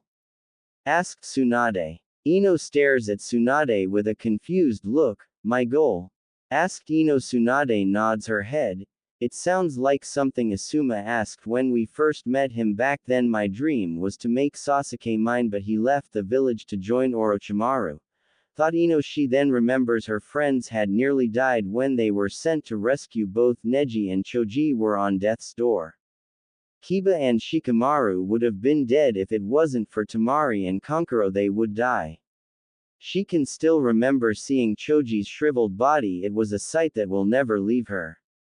Ino then looks down to her feet. After a whole minute of silence, she looks down at her feet. She then looks at Tsunade, staring at her hazel eyes. I don't want to be on the sidelines when my teammates are putting their lives on the line. I want to be with them, fighting by their side. I'm done being the hopeless little girl, said Ino. Tsunade smiles at this. I'm glad to hear. I actually declined Sakura to be my apprentice because of the answer. Her answer was Sasuke, said Tsunade. Ino didn't seem all that surprised. The only thing that appeared to be on her mind but to hear Sasuke was Sakura's dream is a bit disappointing, especially after everything that has happened. Fortunately, you didn't give the same response as her, which is why I have decided to take you on as my apprentice, said Tsunade. What? Really? You want to train me? Muttered Ino. She heard Naruto is being trained by Jiraiya. To be trained by one of the legendary Sannin was a huge honor. Tsunade nods her head. Ino bows her head. I'm grateful for you choosing me to be your apprentice. I won't make you regret it, said Ino with a million-ton smile. Tsunade smiles at Ino. Your training starts tomorrow morning. Meet me at the hospital at 6 a.m. and don't be late, smiled Tsunade. Hi, Shisho, exclaimed Ino. Never in her life had she felt so happy. She was being trained by Tsunade Senju, the god. I'm Hokage, the slug Sannin, and the world's greatest medic. She knew it would be only a matter of time before Sakura found out. She just hopes her friend can find her own path and realize Sasuke was not the dreamboat they would always dream of. After the Sasuke retrieval mission, it was a real eye-opener for everyone. She knew Tenten might feel the same way since Neji was critical condition and Lee was also injured when he and Gaara fought the Bone User. With Naruto, Temari, and Jiraiya. Next morning. Location: Land of Rivers, Gunraku Forest. Temari's eyes stared in shock as she stares Naruto and his clones who are practicing the Rasengan. She can still remember when he summoned over hundreds of clones to fight Gaara. She knew that was something she won't ever forget. Hell, she was one of the people who underestimated him. She along with everyone didn't believe he can beat Kiba or Neji, but the blonde proved them wrong. He was still an idiot, but at least wasn't an idiot that was all talking. The blonde can at least back it up. She can't help but wonder when they infiltrate Orochimaru's hideout, will Naruto be able to do what needs to be done? She could already tell he never got his hands bloody. He was also still quite naive and green behind the ears. Hell yeah, I did it, cheered Naruto. Temari is awakened from her daze and sees the 10 clones disperse in a huge cloud of smoke. She blinks at her fellow blonde in confusion. Wait, what? It's only been the second day, exclaimed Temari. She just couldn't believe it. She then narrowed her eyes at the short genin. Show me, said Temari. Naruto grins widely at her. He then extends his hand out and the Rasengan forms. You actually did it! Exclaimed a shocked Temari. The brat learned it in a week, said Jiraiya, appearing behind next to Temari out nowhere, causing Temari to jump back in surprise. She glares at the Toad Sannin for invading her personal space. Well, a deal is a deal. It's time to fix that shitty taijutsu of yours, said Jiraiya, causing Naruto to glare at Jiraiya, but the white-haired gives him a deadpan look, at which Naruto rubs the back of his head. Jiraiya then tosses Naruto a scroll, who stares at it in confusion. Pour chakra into it, ordered Jiraiya. Naruto does as ordered and pumped chakra into it. A cloud covers the scroll. As the cloud vanishes, various of scrolls appears along with a kusarigama. That scroll contains ninjutsu, taijutsu, kusarigamejutsu, and kayakujutsu of Hanzo the salamander, said Jiraiya. Naruto stares at Jiraiya in confusion. Hanzo of the salamander, repeated Naruto. Jiraiya sighs at this. He really needed to make Naruto smart. Hopefully with Temari here he can get Naruto up to Minato's intelligence, or at least Kushina's level. He was a warlord in Omegakure. He was the one that gave me, Orochimaru, and Tsunade our Sannin title. We also couldn't kill him and we were in our prime, said Jiraiya, shocking the two blonde duos. Temari narrows her eyes at Jiraiya. How exactly did you get that scroll? Getting into Omegakure is near impossible, said Temari. Jiraiya grins at the Sunagakure Kunoichi in a manner, but in a proud manner. It was all thanks to my spy network. If it wasn't for him, might have to wing it, but fortunately, that isn't the case, said Jiraiya. Naruto and Temari stare at the man in shock and amazement. Jiraiya turns towards Naruto with a serious look. From here on I won't be lenient with your training. I will be training you harder than before. We don't have time to simply sit around and take our precious time. I can assure you the Akatsuki and Orochimaru won't be it easy. Now I will tell you this only once. I am training the two of you to be ready and prepared for the Akatsuki. The truth is, even if Orochimaru did get Sasuke's body, he still wouldn't be a match for some of the more powerhouse members. And I don't want to hear any buts, said Jiraiya in a hardened tone, stopping Naruto from interrupting him. Jiraiya sighs and runs his hand through his long white. I know how you feel, Naruto. I was exactly in your spot when Orochimaru left and betrayed the village. I wanted my best friend back, but the man who I trusted over the years is gone. The moment he slashed his headband, he marked himself as an enemy of Konoha, said Jiraiya. He then looks at Naruto with a sober look as the blonde shinobi who has his head lowered and gains a sad expression. Naruto, let me ask you something. Can you really considered Sasuke your friend when he joined the man who killed Sarutobi-sensei? Questioned Jiraiya. His blue eyes widened. He didn't have the answer. In most cases he would just exclaim, Sasuke isn't anything like Orochimaru, but Sasuke did to kill him. He had also tried using the Chidori on when Tsunade took him out of the coma he was in. He was also being an ungrateful bastard when he woke up. He honestly didn't know what to actually believe. He really wished the old man was here. Temari then bonks him on the head, knocking Naruto of his daze. He turns towards Temari with a curious expression. She stares at him with a hardened stare. So, what, you're just going moop around? Isn't your goal to be Hokage? Sasuke made his choice, now to choose yours. Do you want to be stronger to help your village, or do you want to be stuck in a slump like a sick dog?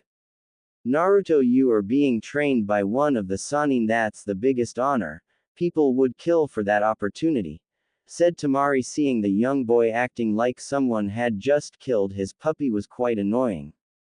Jiraiya nods his head.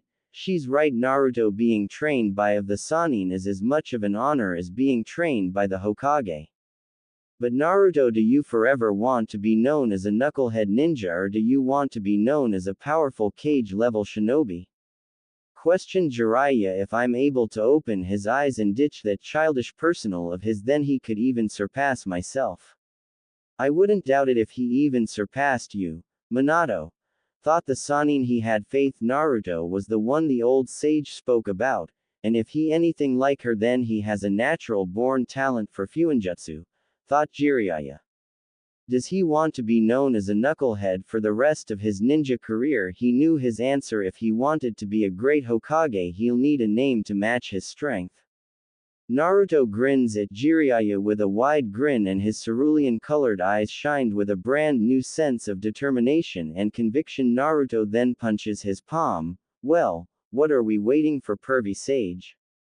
Let's get started, exclaimed Naruto, and I swear Sasuke, I'll beat you. Thought Naruto. He doesn't like that Sasuke left the village to join Orochimaru, but that doesn't mean he's going to sit back and let Orochimaru continue to destroy any more lives. Jiraiya grins at Naruto. He may have not given up on saving Sasuke, but at least he's learning. Maybe one day he'll see Sasuke isn't worth it after all. Gaara and Naruto are more alike than Sasuke and Naruto. Then again, he always had a feeling Sasuke wasn't that loyal of a ninja.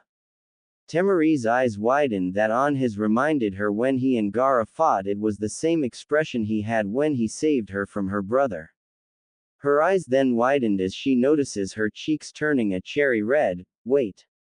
Am I blushing? Thought Temari in shock. She then mentally shook her head at the thought of Naruto making her blush. Jiraiya grins at Naruto. Good, time to take off the kid gloves.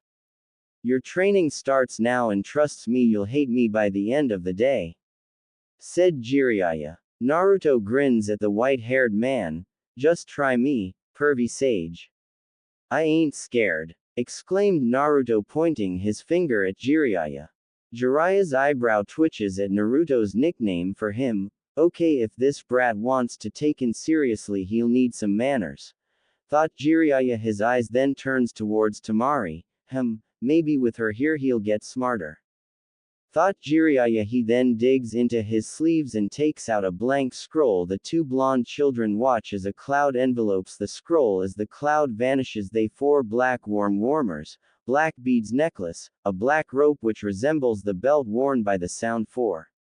Here, catch, said Jiraiya, but as the new training gear touches Naruto, he is thrown to the floor. Jiraiya then laughs his off. Minato had the same reaction.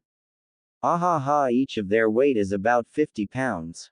Laughed the Sannin. Temari's eyes widened in surprise. She watches as Naruto puts on the training gear and struggles to stand up. Naruto gains a strained grin. Th, this is nothing, said Naruto. Jiraiya stares in amusement as he watches Naruto's body tremble. I'm glad to hear that, said Jiraiya as the Sannin makes the tiger hand sign. A dark blue ceiling formula appears all around the new training gear. Naruto then plummets to ground. The small child lets out a loud groan as struggles to get to his feet. Did I forget to mention, once the seals on the training gear adds another 40 pounds of weight, said Jiraiya with a smirk. Both Temari's and Naruto's eyes went wide with shock and horror. What? Are insane? Are you nuts, pervy sage? Exclaimed two blonde teens. Jiraiya simply shrugged his shoulders. If that's you feel, Naruto can always give up, said the Sannin with a cheeky grin. As if magic, Naruto found the energy to raise his feet and begins to run. For warm-ups, do a 20 miles jog around the village, yelled Jiraiya. The Sannin ignore the angry shout of the Jinchuriki. Temari stares at Jiraiya with a deadpan expression. You're a real slave driver, aren't you? Asked Temari. Jiraiya snickers at her. Guilty as charged, said Jiraiya in a cheeky tone, but what I'm doing is no different from how I trained my own team and those other kids. Naruto must be strong, not just for himself but for the world as a whole. Naruto not only needs to know to master his Biju's chakra but needs to be a capable ninja who doesn't rely on Kyuubi's chakra. There's but doubt about it. I have to train him harder with Itachi and Kisame out there. He needs to be able to handle those two, thought Jiraiya. He knew from his spy network had told him Itachi and Kisame were assigned to capture Naruto while Sasori and Deidara was assigned to capture Gaara. Jiraiya then turns towards Temari, who raised an eyebrow. What? Asked Temari. Get moving, exclaimed Jiraiya, who makes a moving along hand motion. Temari stares at him with a look of shock. What? I am training both of you. If the brat runs, so do you. exclaimed Jiraiya. Unlike Naruto, who openly complained, Temari just sighs. Jiraiya then hands her similar training gear. He watches as the two blondes run. He wasn't surprised that Temari had little trouble putting the gear on, mostly due to her years training with her large fan. After many hours of various of what Jiraiya would call light training, the two blondes collapse to the ground. The white-haired man laughs at the two who had glared at him. Now that the warms-ups are over, the real training could begin. He ignores the groans of protest. Rest is over, said Jiraiya. He then creates a single clone and turns towards Temari. My clone will help with your taijutsu while I'll help the brat, said Jiraiya. He and Naruto walked towards a clearly, with Naruto struggling to each step. It felt like his very bones were going to give up on him. He couldn't help but wonder, is this how the old man trained pervy sage, Tsunade Bakken, and Orochimaru? While Jiraiya was teaching Naruto Hanzo's taijutsu style, the red prey step, a Kainori no Ken, while the clone was teaching Temari the willow fist, Unagi Ken. Now brat, let's get started, said Jiraiya. Naruto grins at his sensei. Right, let's get started, exclaimed a grinning Naruto. Great to hear. Now relax your body, you are too stiff, said Jiraiya, hitting his apprentice on the head, causing the blonde to hit the ground. Naruto groans in annoyance. The blonde struggles to rise to his feet, gritting teeth in frustration, but he knew Sasuke must be doing something to this. His body burns every muscle, begging him to stop. But Naruto won't stop. He needed to be strong. He needed to bring back Sasuke. Seeing Naruto back on his feet brought a smile on his aged face. Not going to give up? Asked Jiraiya. Naruto grins at Jiraiya. For a short second he saw the image of Minato and Yahiko. Jiraiya quickly shook the head of the thought. It was no time to think about such things. He's short on time thanks to Orochimaru and the Akatsuki. Fortunately, he's dealing with an Uzumaki and a member of the Kazekage clan. Since we only have 3 years, we're going to have to speed up the process, states Jiraiya. He then creates 5 clones. Alright, brat, I want you to make 20 clones, ordered Jiraiya. He quickly makes 3 clones. Before Naruto can question him on his training, he feels a drop of blood across his cheek. What the hell, Arrow Sennin? Exclaimed Naruto, who responded very dramatically and waving his hands the air in a very hyper manner while stomping his foot on the ground in a childlike manner. The toad age then threw another shuriken, cutting Naruto's, causing boy to lose his balance. Damn it, Kakashi. You've really up, thought Jiraiya. The sage sighs at this. If you can't avoid my weapons, then how you gonna be able to dodge from Sasuke and Itachi? What we need to do first, increase your reflexes and strength, then we can start training you how to use the taijutsu, said Jiraiya. He and his clones continued to throw kunai and shuriken at Naruto and his own clones. But being knucklehead that he is, Naruto had to replace his clones every 3 minutes or so. But as he was dodging the sharp weapons, he couldn't help but think about to the wave mission. He knew when he fought him he was unmatched. Hell, even when Sasuke's Sharingan had awoken, it was still an unmatched fight until used Kyuubi's chakra. Just like at the Valley of the End, he lost control, but unlike with Haku, he lost and nearly lost his life. Yeit! Roared Naruto. Jiraiya accidentally throws a kunai at Naruto's shoulder. Naruto stares. The kunai then turns towards Jiraiya, staring at him. After 3 minutes of silence, he with anger, "You bastard! You stabbed me, you!" exclaimed Naruto, glaring his sensei. Temari groans in pain as the clone sent her on her. Her eyebrow twitches as the clone stares at her with a smug look. She then sighs as she hears the yelling of her new teammate and sensei. What the hell is wrong with those two? Wondered Temari. It's not my fault, brat. Why'd you scream? Yelled Jiraiya in annoyance. Naruto removes the kunai from his shoulder and grunts as he removes the blade.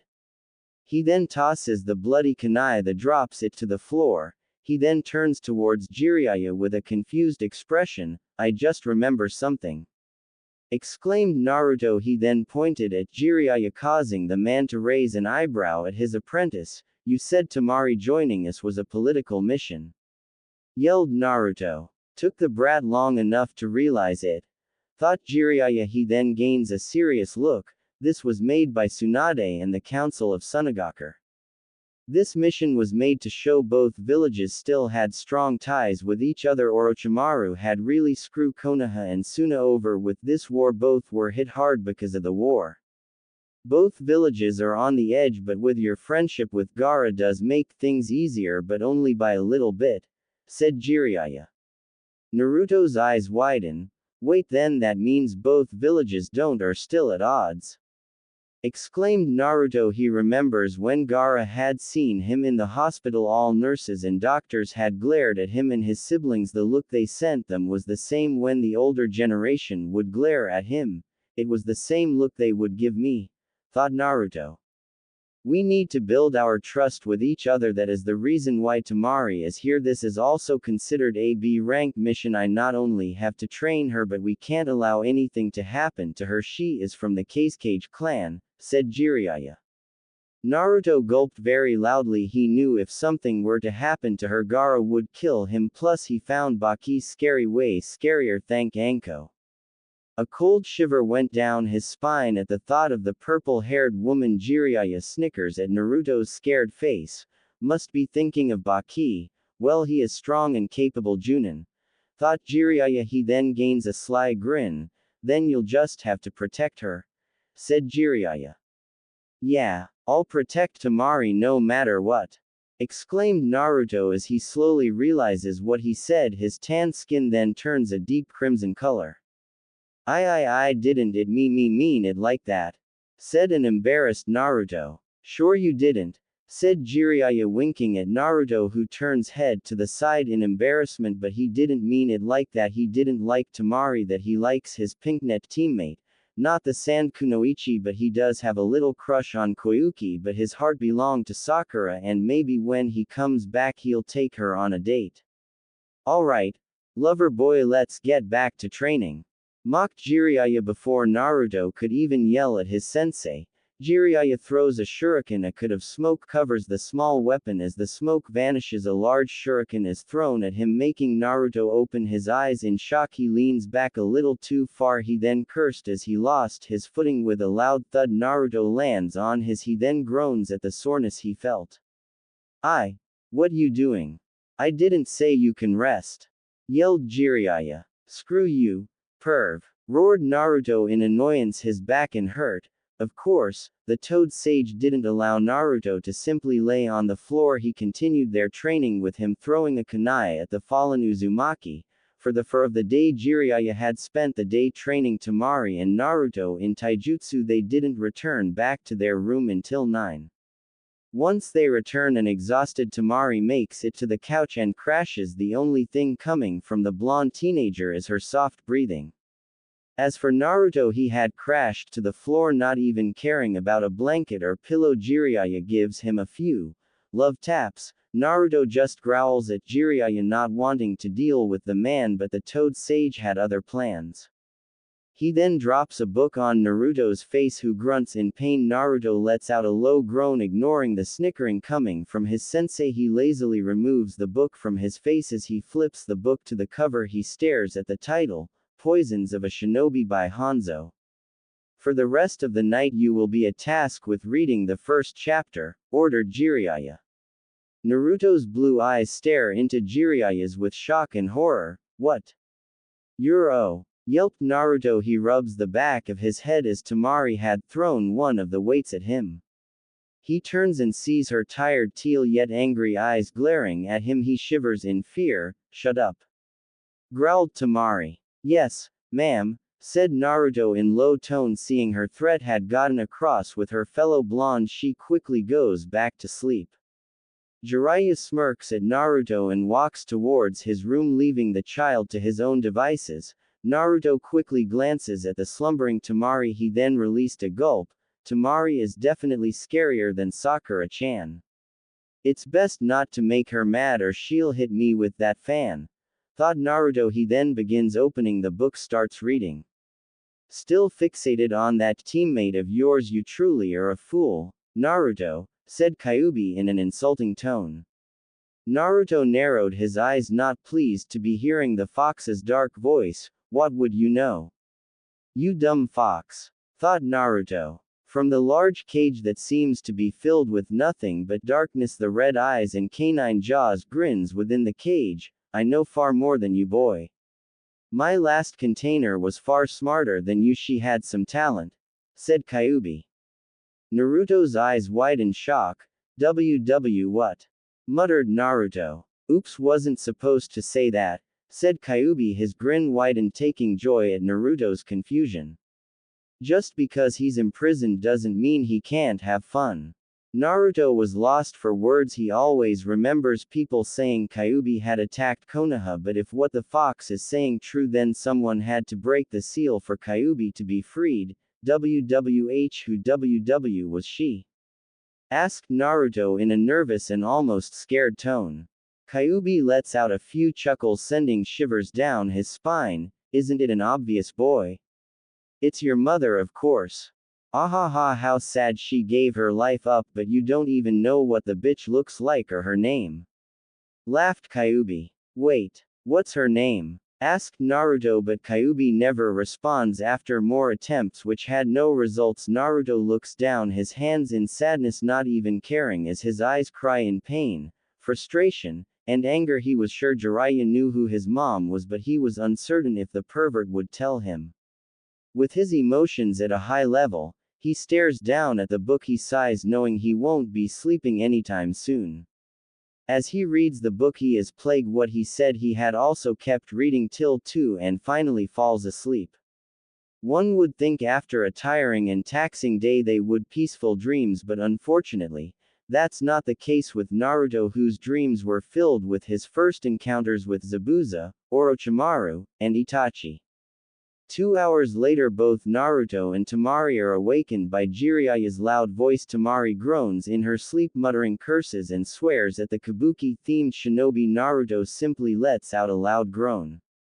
Jiraiya whistles at Naruto, noticing he had read 2 chapters. This caused the Sannin to grin. No time for rest.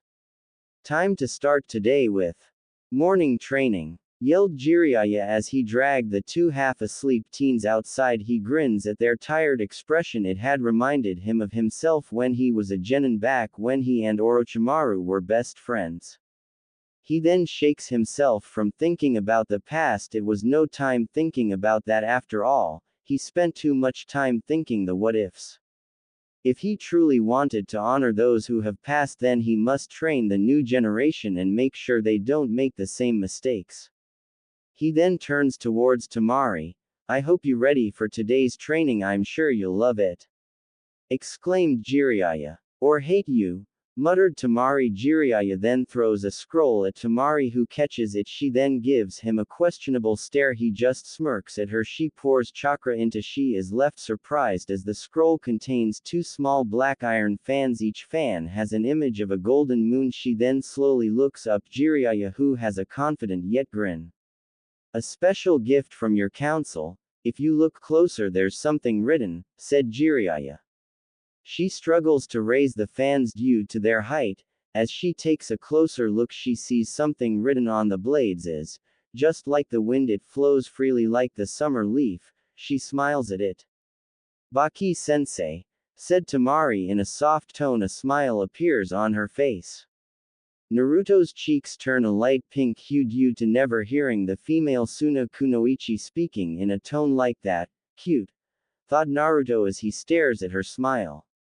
As you can see, each ate about 95 pounds each, said Jiraiya. Naruto turns, looks at Temari. He also notices her arms are trembling. For today's training session you'll be sparring against each other, said Jiraiya. Wait, does that mean I'll be using the Kusarigama? Asked Naruto. A strong force hits him in the back of the head, spending him face first with the ground. Naruto can already feel lump his head. You idiot, that thing is poisoness! Screamed Temari, glaring at him. I would never hurt you, Temari-chan! Exclaimed Naruto. With his blue eyes staring into her own, she then away from him, hoping he doesn't see her cherry red blush. Tisk, whatever. muttered Temari. Naruto then rubs the back of his head. He then turns towards Jiraiya with a confused expression. Then what am I supposed to do, my kanai? Exclaimed Naruto. Jiraiya simply shook his head negatively and throws him a scroll with the Sarutobi clan symbol. Naruto shot the Sannin with a confused look. It's a gift from Sarutobi sensei, said Jiraiya, shocking the blonde duo. Naruto pours chakra into the scroll. A Jien sword has summoned. The sheath of the sword is gray-black in color. The sheath itself is made from a tree. The handle is gray-black with having the pattern of an oak tree. The cross guard is the shape of a curved V which is golden with 3 red ruby jewels embedded in it. The pommel is solid golden, takes the shape of a turtle's shell. Attached to the pommel is a black iron chain and the blade is pitch black. The middle of the blade is coated in solid gold. It's called the sword of Gojian. Sensei was going to give it to you after the Chunin exam, said Jiraiya, shocking Naruto and Temari. The blade itself was crafted with chakra metal and adamantine while the handle and sheath are made from the Shadaime's Mokuden, said Jiraiya. Naruto stares at the sword in awe. For now, you'll be using that sword until you master the Kusarigama, ordered Jiraiya. Naruto simply stares Jiraiya with a blank face. Recap. She struggles to raise the fans due to their height. As she takes a closer look, she sees something written on the blades is, just like the wind, it flows freely like the summer leaf. She smiles at it. Baki sensei, said Temari in a soft tone. A smile appears on her face. Naruto's cheeks turn a light pink hue due to never hearing the female Suna Kunoichi speaking in a tone like that. Cute, thought Naruto as he stares at her smile. As you can see, each ate about 95 pounds each, said Jiraiya. Naruto turns, looks at Temari. He also notices her arms are trembling. For today's training session you'll be sparring against each other, said Jiraiya. Wait, does that mean I'll be using the Kusarigama? Asked Naruto. A strong force hits him in the back of the head, spending him face first with the ground. Naruto can already feel a lump his head. You idiot, that thing is poisoness! Screamed Temari, glaring at him. I would never hurt you, Temari-chan! Exclaimed Naruto. With his blue eyes staring into her own, she then away from him, hoping he doesn't see her cherry red blush. Tisk, whatever, muttered Temari. Naruto then rubs the back of his head. He then turns towards Jiraiya with a confused expression. Then what am I supposed to do, my kanai? Exclaimed Naruto. Jiraiya simply shook his head negatively and throws him a scroll with the Sarutobi clan symbol. Naruto shot the Sannin with a confused look. It's a gift from Sarutobi sensei, said Jiraiya, shocking the blonde duo. Naruto pours chakra into the scroll. A Jien sword has summoned. The sheath of the sword is gray-black in color. The sheath itself is made from a tree. The handle is gray-black with having the pattern of an oak tree. The cross guard is the shape of a curved V which is golden with 3 red ruby jewels embedded in it. The pommel is solid golden, takes the shape of a turtle's shell. Attached to the pommel is a black iron chain and the blade is pitch black. The middle of the blade is coated in solid gold. It's called the sword of Gojian. Sensei was going to give it to you after the Chunin exam, said Jiraiya, shocking Naruto and Temari. The blade itself was crafted with chakra metal and adamantine while the handle and sheath are made from the Shadaime's Mokuden, said Jiraiya. Naruto stares at the sword in awe. For now, you'll be using that sword until you master the Kusarigama, ordered Jiraiya. Naruto simply stares Jiraiya with a blank face. Recap end. Temari smirks at Naruto, who's flat on his with some cut wounds. Temari had her fair cuts on her. I'm impressed, Naruto, you have improved a lot faster than I thought. Maybe there's hope for you after all, Gaki.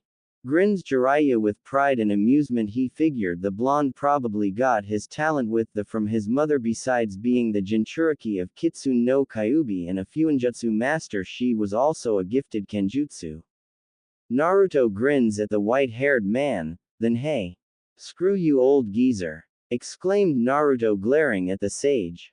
Temari sighs at the two. Are all Konoha ninjas like this? thought Temari as she remembers her interactions with another genin like Shikamaru who became a chunin just like her, but I guess she'd rather deal with the loudmouth idiot. That lazy bastard. Temari then whacks him in the back of the head, but not hard, just enough to make him stop arguing with their sensei. Aren't you a ninja? Asked Temari with a raised eyebrow. He stares at his fellow blonde with confusion. What the hell did she mean? Of course he's a ninja. His first real mission turned C rank to A rank. He survived against Orochimaru twice, met the infamous Itachi and Kisame. Hell, he fought and beat Neji and Gaara, two people who are far better than him, but here Temari is asking him that question. Of course I am, yells Naruto. How can this woman say that he's training to bring back Sasuke? Temari's teal eyes glare at him, then act like it. Stop acting, you're a kid.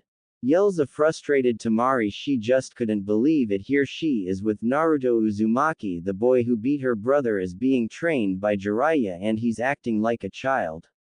She then roughly grabs onto his headband and roughly shakes him. This headband symbolizes you, Naruto, is a soldier of the village. You have a responsibility. You can say how you're going to bring back your traitorous friend all you want. I don't care. I care about the S-rank ninjas after my little brother. In the eyes of your village, you are no longer a child. How do you expect to be the Hokage when you're goofing off?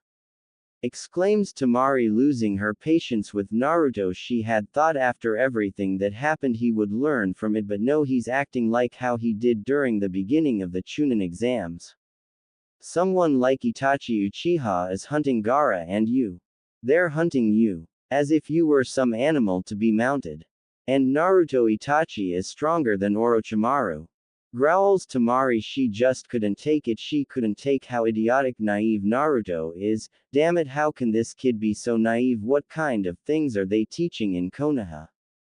Thought Temari. She couldn't help but wonder what their academy is doing, since they allow Sakura and Ino, two fangirls, be kunoichi. Those two are such an embarrassment. The only kunoichi from Konoha that actually cared about their ninja career was Hinata and Tenten.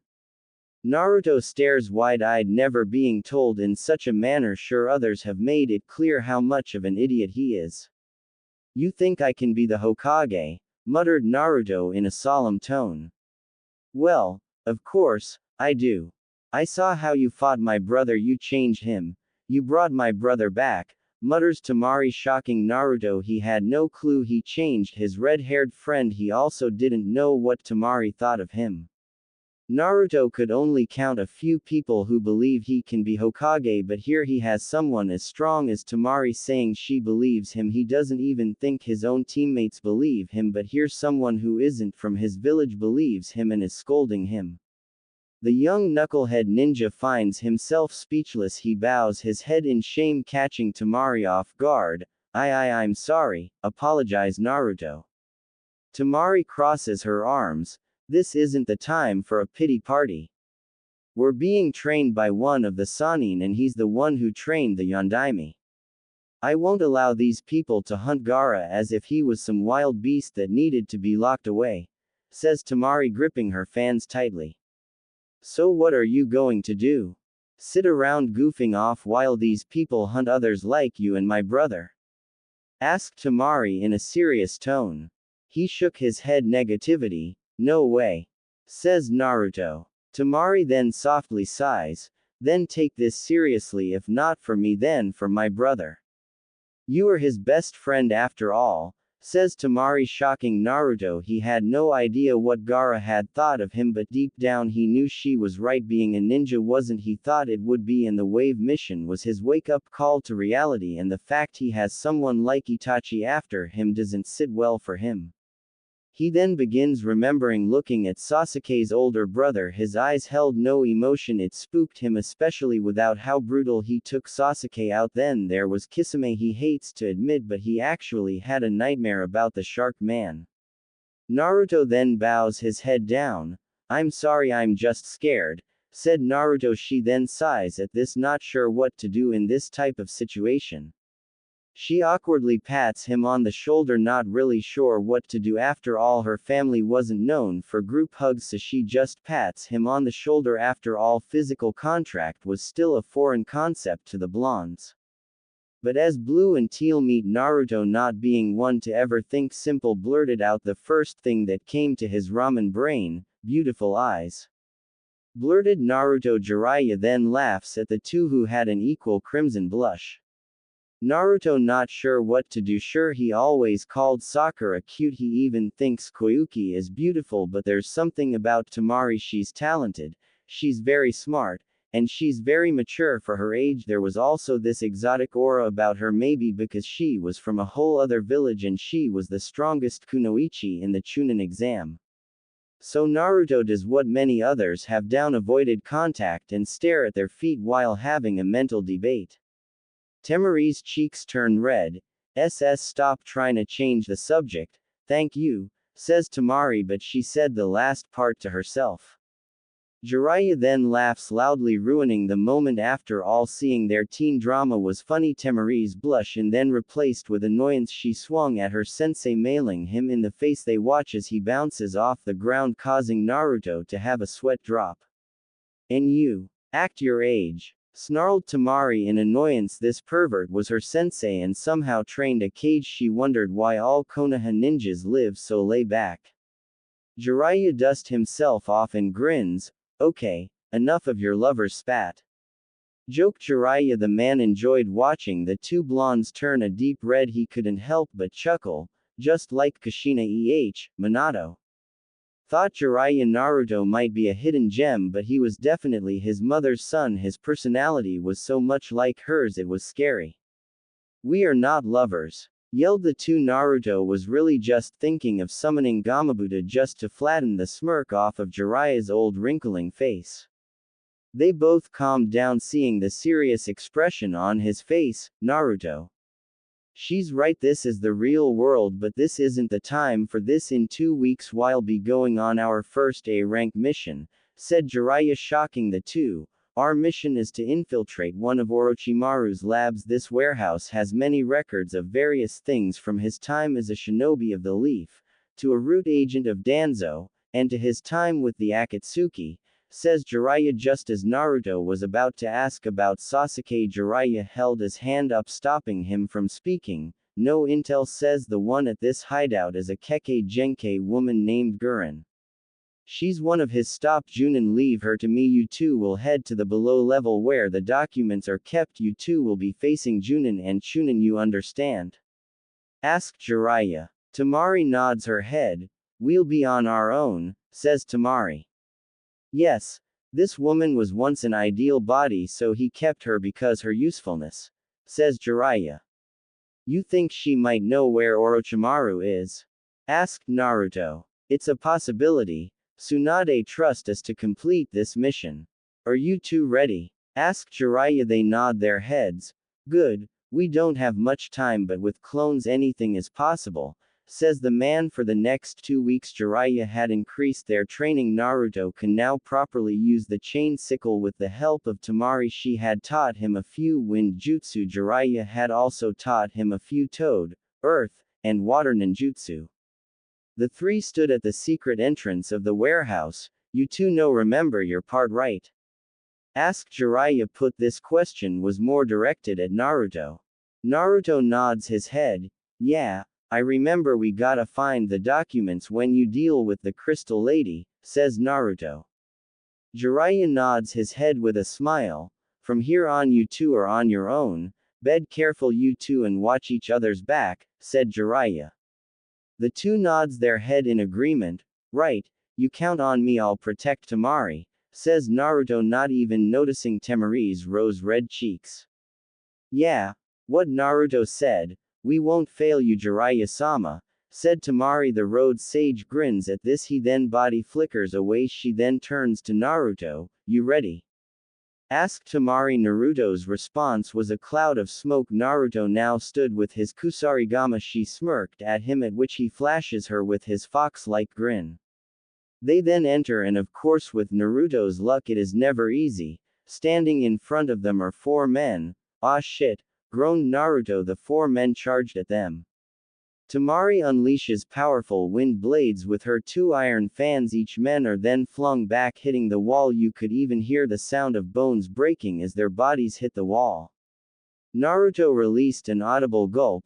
Man, I do not want to be on the retrieving side of those things, thought Naruto. Sure, Sakura scares him with her short temper, but Temari scares him even more, plus she didn't even need to use her fist, just her fans. Come on, Naruto, we have a mission to complete, says Temari. Naruto dumbly nods head and follows her down a flight of stairs. From Jiraiya-sama had said these at least 3 more levels we have to go before we reach out destination, said Temari. Right, and we'll run into more of Orochimaru's henchmen, but I can't help but to wonder if he's here, wondered Naruto. Who? Sasuke? Asked Temari with a raised brow. Her fellow blonde shook his head negatively. No, Kabuto, Orochimaru's right hand, said Naruto. Kabuto? Umea and the guy who took part in the war? Asked Temari. She never fearsome to him. The only thing she knew about him was he was a spy for Orochimaru and took part in the war. Yeah, he's strong. I fought him when Eki Senin and I had to bring back Ba-chan, and he totally kicked my. He's as good as a medic as Ba-chan but as ruthless as that snake bastard. Eki Senin told me he's as strong as Kakashi-sensei, says Naruto. Temari's eyes looked on in shock. Kakashi was Konoha's most talented and skilled shinobi, and for someone like Kabuto to be on even ground as Kakashi was scary. And how did you manage against him? Asked Temari. Sweat drop appeared in the side of his head. I had to let him stab my hand, then I used the Rasengan on him, says the blonde Uzumaki in a low tone. Temari stares at him with a blank look. Idiot, muttered Temari, but somehow this doesn't surprise her after all. She watched him fight and she knew he took unnecessary risk just to win a fight. Hopefully you won't have to do that again, says Temari. Yeah, you and me both, says Naruto. Fortunately, now that he managed to use the Rasengan with one hand, so getting stabbed wasn't really necessary. Boy, you aren't alone, says Kyuubi. Naruto then comes to stop looking around. Temari then turns to Naruto. What is it? Asked Temari. We aren't alone, says Naruto. The two blondes are then back to back looking at their surroundings. They even look above but didn't see anyone. Where are they? Asked Naruto, but Kyuubi didn't respond, causing the blonde to growl in annoyance. Suddenly Naruto's gets punched in the face, making him land on his face. Temari swings her kin but hits nothing. She then feels as someone kicked her knees, making her lose her balance. She then feels as someone kick her in the gut, sending her flying. Something then wraps her neck and hurls her at Naruto, who catches her. Sound cry, Odo no Sakebi! Exclaimed a man. A powerful sound blast knocked the two against the concrete door. The groan in pain. Really did Konoha and Suna really send 2 stupid brats? Mocked the man. He then deactivated his jutsu, showing himself to the 2 young ninjas. He looked like any regular Oto shinobi, except the fingers on his left hand has sound devices similar to Zaku and he wields a chain kunai. The man grins darkly at the two. The name's Ryoga. The last thing you stupid brats will ever see. Soul bullets, Tamashi no Dangan. Yells Ryoga. He extends his hand, firing sound bullets from his finger steps. Naruto quickly tackles Temari down, narrowly avoiding the sound bullets. The two look at the walls are 5 holes. Both narrowed their eyes at the man. Just like that guy back at the Chunin exam, but with his fingers, thought Naruto. He then unleashes a volley of kunai at Ryoga, but the man skillfully blocked each one with his kunai. Naruto quickly goes through a few hand signs. He then claps his hands together. Wind release, aerial wall jutsu, futon, Kuchu Kabe no Jutsu. Yelled the 2 blondes. Naruto released a powerful blast of wind from his lungs while she released the same blast from her 2 fans.